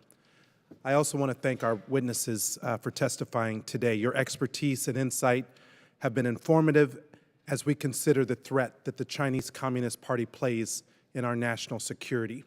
I would be remiss not to mention the events that have transpired. Last week, Americans experienced a symbol of the national security challenge we in this committee have been dealing with for years: the Chinese Communist Party's disregard for the United States sovereignty when a surveillance balloon flew over the U.S. airspace. President Biden and Secretary Austin took decisive action to protect our national interest while also assuring that American lives were not disrupted or harmed. Dr. Sisson, in your September 2022 report on managing the risk of a U.S.-China war, you explained how if the United States is to maintain a constructive role in preventing the outbreak of a cross-strait war, it will need to implement a strategy to deter Chinese aggression that is consistent with U.S. interests and capabilities. Can you expand on what that would look like, please? Certainly. I think we're in good standing with the way our strategy currently does that today. As you know, we have a strategy of dual deterrence across the Taiwan Strait, which makes sure that the PRC doesn't think that it has a free pass and the Taiwan government doesn't think that it has a blank check. And we support that by continuing to provide adequate defense capabilities in keeping with the Taiwan Relations Act to the defense forces of Taiwan. We continue to make sure that the United States military is capable, combat credible, ready, well-equipped, well-positioned to respond in the case of any indications and warnings of a contingency. And we continue to support the Taiwan people in other unofficial ways by reducing pressures on them to be isolated from the international community and to support the resilience of the Taiwan people. We need to continue to do all of those things while we address China as a strategic challenge. And I'm confident that we're in a good position to do that. We have an enormous number of national strengths, and we're going to continue to rely on those. We have the asset of allies and partners who are like-minded in countering PRC coercion, and these are all attributes that we should take full advantage of. Thank you. And just to restate again, what problems do you foresee us needing to solve in order to compete with the Chinese Communist Party militarily? I don't think we have problems to solve per se. I think we have areas when opportunities to enhance and to develop and to grow. I think that as the competition continues to have highly technological elements, when we talk about resilience in terms of cyber defenses, when we talk about artificial intelligence and its societal implications, those are areas where we're going to need to take a long, hard look at how we develop talent and how we attract talent here domestically. And I mean that from everything from, early childhood education all the way through to visa programs. And so there are ways and places in which we can reinforce the way that our system has historically operated to be creative, generative, and highly productive. Thank you. Before I close, Mr. Chairman, I just want to express that I think it's important for every member of this committee to use responsible language when referring to the People's Republic of China and the Chinese Communist Party. While there are valid reasons to critique the actions of the Chinese Communist Party, it's important that we do not conflate the actions of a political party and the Chinese people. These anti-China sentiments can lead to an increase in xenophobia and racism towards the broader Asian community, which we saw during then COVID-19 pandemic, when an increase of 339% anti-Asian hate crime was reported last year compared to the year before. So as we continue our work in this Congress, we as members of the House have a duty to use responsible language while also holding the Chinese Communist Party accountable. Gentleman's time's expired. Chair, I recognize the gentleman from Georgia, Mr. McCormick. Thank you so much for sticking around for me. I really am excited to have you both here. You mentioned earlier, Dr. Sisson, that the Marine Corps had reorganized, and I think you implied that a lot of that was with the eye towards China and that island area. Understanding the history of the Marine Corps and being a Marine myself and being on some MAGTAFs, my only concern is a lot of times we prepare for the next war, but we don't know what the next war is going to be. Like the Admiral said, we hope we don't go to war with China, and we don't expect to go to war with China. If strategically we have a difference between the way we prepare to deploy our weapon systems, whether we be in a proxy war where Taiwan has to defend itself against China, much the way that Ukraine did against Russia, or if we get in direct conflict, which we all agree we don't want to have and we hope we don't have, my question is, why prepare the Marine Corps for that sort of war when we know that almost never have we predicted the next war? Why not keep with that same fluid MAGTAF model that allows us to fight any climb, any place, like the greatest fighting force that we've always been? So I think you're right to note that we often get predictions about war wrong at full stop. We predict which ones are going to happen incorrectly. We predict how they're going to go incorrectly. We predict their costs and consequences incorrectly. And so that is all very well taken. My interpretation of what the Marine Corps has done in terms of its reorganization and orientation is be directly responsive to the National Defense Strategy. And so I have a hard time faulting the Marines for that choice, given that that's the direction that they've been given. I think the points that you make are well raised at the strategic level, and that's a conversation to be had. But to the extent that General Berger has been responsive to the NDS, I have to give him high marks. Okay. Well, I'll look forward to that conversation. Admiral, likewise, in the area of our biggest concern with an ally that's, I consider them an ally, of 1.35 billion people, and a large economy right next to China, which being India. I understand the political sensitivity of doing more tactical engagement with a country like that, but I don't understand why we don't engage more in arms sales and actually military exercises and stronger economic ties with a ally that really sees the world similarly to the way we do. Yeah, it's a great question. I addressed it when I was at the PACOM commander. I spoke at the first 3 Rosina dialogues, calling for the resumption of the Quad and all of those things. But just because we want to exercise more with India, just because we want to sell them more military hardware, doesn't mean that the Indians want to exercise more with us or buy our military hardware. They have some foundational, we call them foundational agreements that prohibit them from buying directly from us, and we had to overcome some of those. I didn't state that right. Not that those foundation agreements prevented them from buying from us. The foundation agreements prevented us from selling certain equipment to them. For example, communications gear. Because of their rule sets. So we overcame a lot of those, and now we're selling a lot more military hardware to India. They have the largest C-17 fleet outside of the United States, for example, and all of that is good. I think that there is great promise and great potential in working with a country of 1.35 billion, which is now the world's most populous country. So it's important that we do more with India. It's important that we get an ambassador there so that a Senate-confirmed ambassador representing the president would be in place. But we haven't had one now for over 2 years. Yeah, I couldn't agree with you more. I think that's something we need to focus on. Likewise, do we have the industrial ability to ramp up to supply, for example, Australia and India and other allies with the necessary equipment to fight the next war? Because right now I feel like, especially in our shipbuilding capacity, we're severely lacking. For sure. For sure, we are. Our industrial capacity is far different now than it was even 5 years ago, let alone 20 and 30 years ago.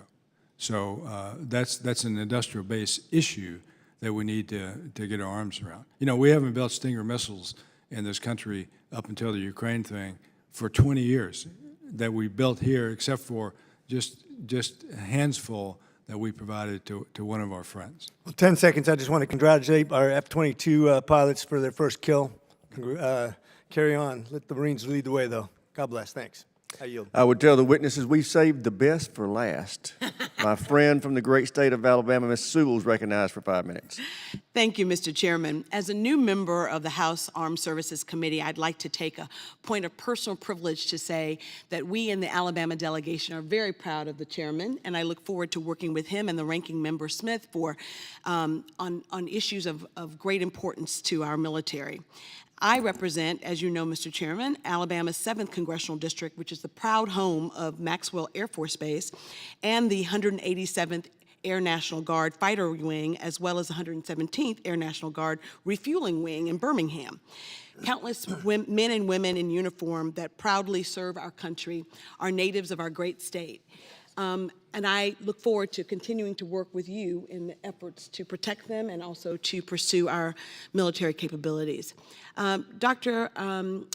Sisson, I wanted to ask you, I know that the CCP is trying to expand its reach and influence around the globe.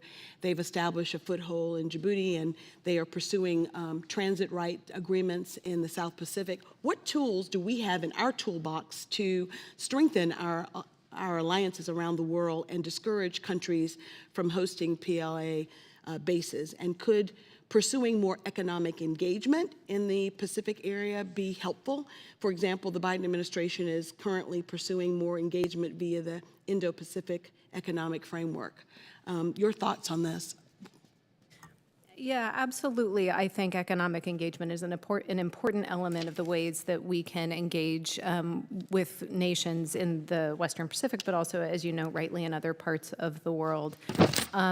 You know, the CCP has taken advantage of what are truly remarkable gains in its internal development to essentially sell that model overseas. And they have been able to put together appealing packages, in part because they keep the cost of their loans low, construction contracts, and so forth. So the thing that we can do is to continue to engage with countries around the world, listen very carefully to their interests and needs, present alternatives, you know, to the Chinese option, We can also count on those countries seeing what has happened to others who have engaged with the CCP in these ways, these construction projects that are shoddy and don't last very long and that ultimately don't serve the needs of the nation. That's a lesson that's not lost on others who are looking to improve their own development. So we can continue to provide that alternative in terms of quality and to listen, engage in them of areas where the quality of those relationships is really important. Well, this is my first hearing on HASC. I served on the House Select Committee on Intelligence for 8 years prior to this, and I can tell you that cybersecurity and AI were like at the foremost of things that we were discussing, and I know that you're an expert in artificial intelligence, military application of them. And so how is the PLA approaching the use and integration of AI into their tactical and strategic planning? And moreover, how can we integrate emerging AI technology into our national security infrastructure, which will also ensure that there are proper checks on this novel technology? That's among the most important questions today, I think, not just specific to the military domain, but beyond. In the military domain, the PLA has been very focused on using AI-enabled technologies to conduct what it calls systems warfare, which is the idea that information, as it has always been in warfare, is so essential to the ability to use the forces that you have to force employment. And what we need to do in response to their gains and their concepts in that domain is to create enough resilience and enough defense around our command and control networks so that they can't deploy those AI-enabled tools to effect a blinding strike and essentially cut portions of our services off from the information that they need to effect their missions. Very good. Admiral Harris, I only have a minute, but in your testimony, you mentioned the new administrations in Korea and Japan, and my state of Alabama has close ties with both Korea and Japan, and both of our countries have benefited by our automotive manufacturing presence in Alabama. How can we encourage the development of deeper defense and economic ties with our allies in the Pacific region? Well, one of the best ways of doing that is to encourage countries with companies that are operating in China to offshore those companies to the United States, nearshore them somewhere outside of China. With regard to our defense relationships, they are very close between us and South Korea and us and Japan. Gentlemen, ladies, time's expired. I'd like to thank our witnesses for this very informative hearing. You've been very helpful, and I want to thank our members for their participation. And with that, we're adjourned.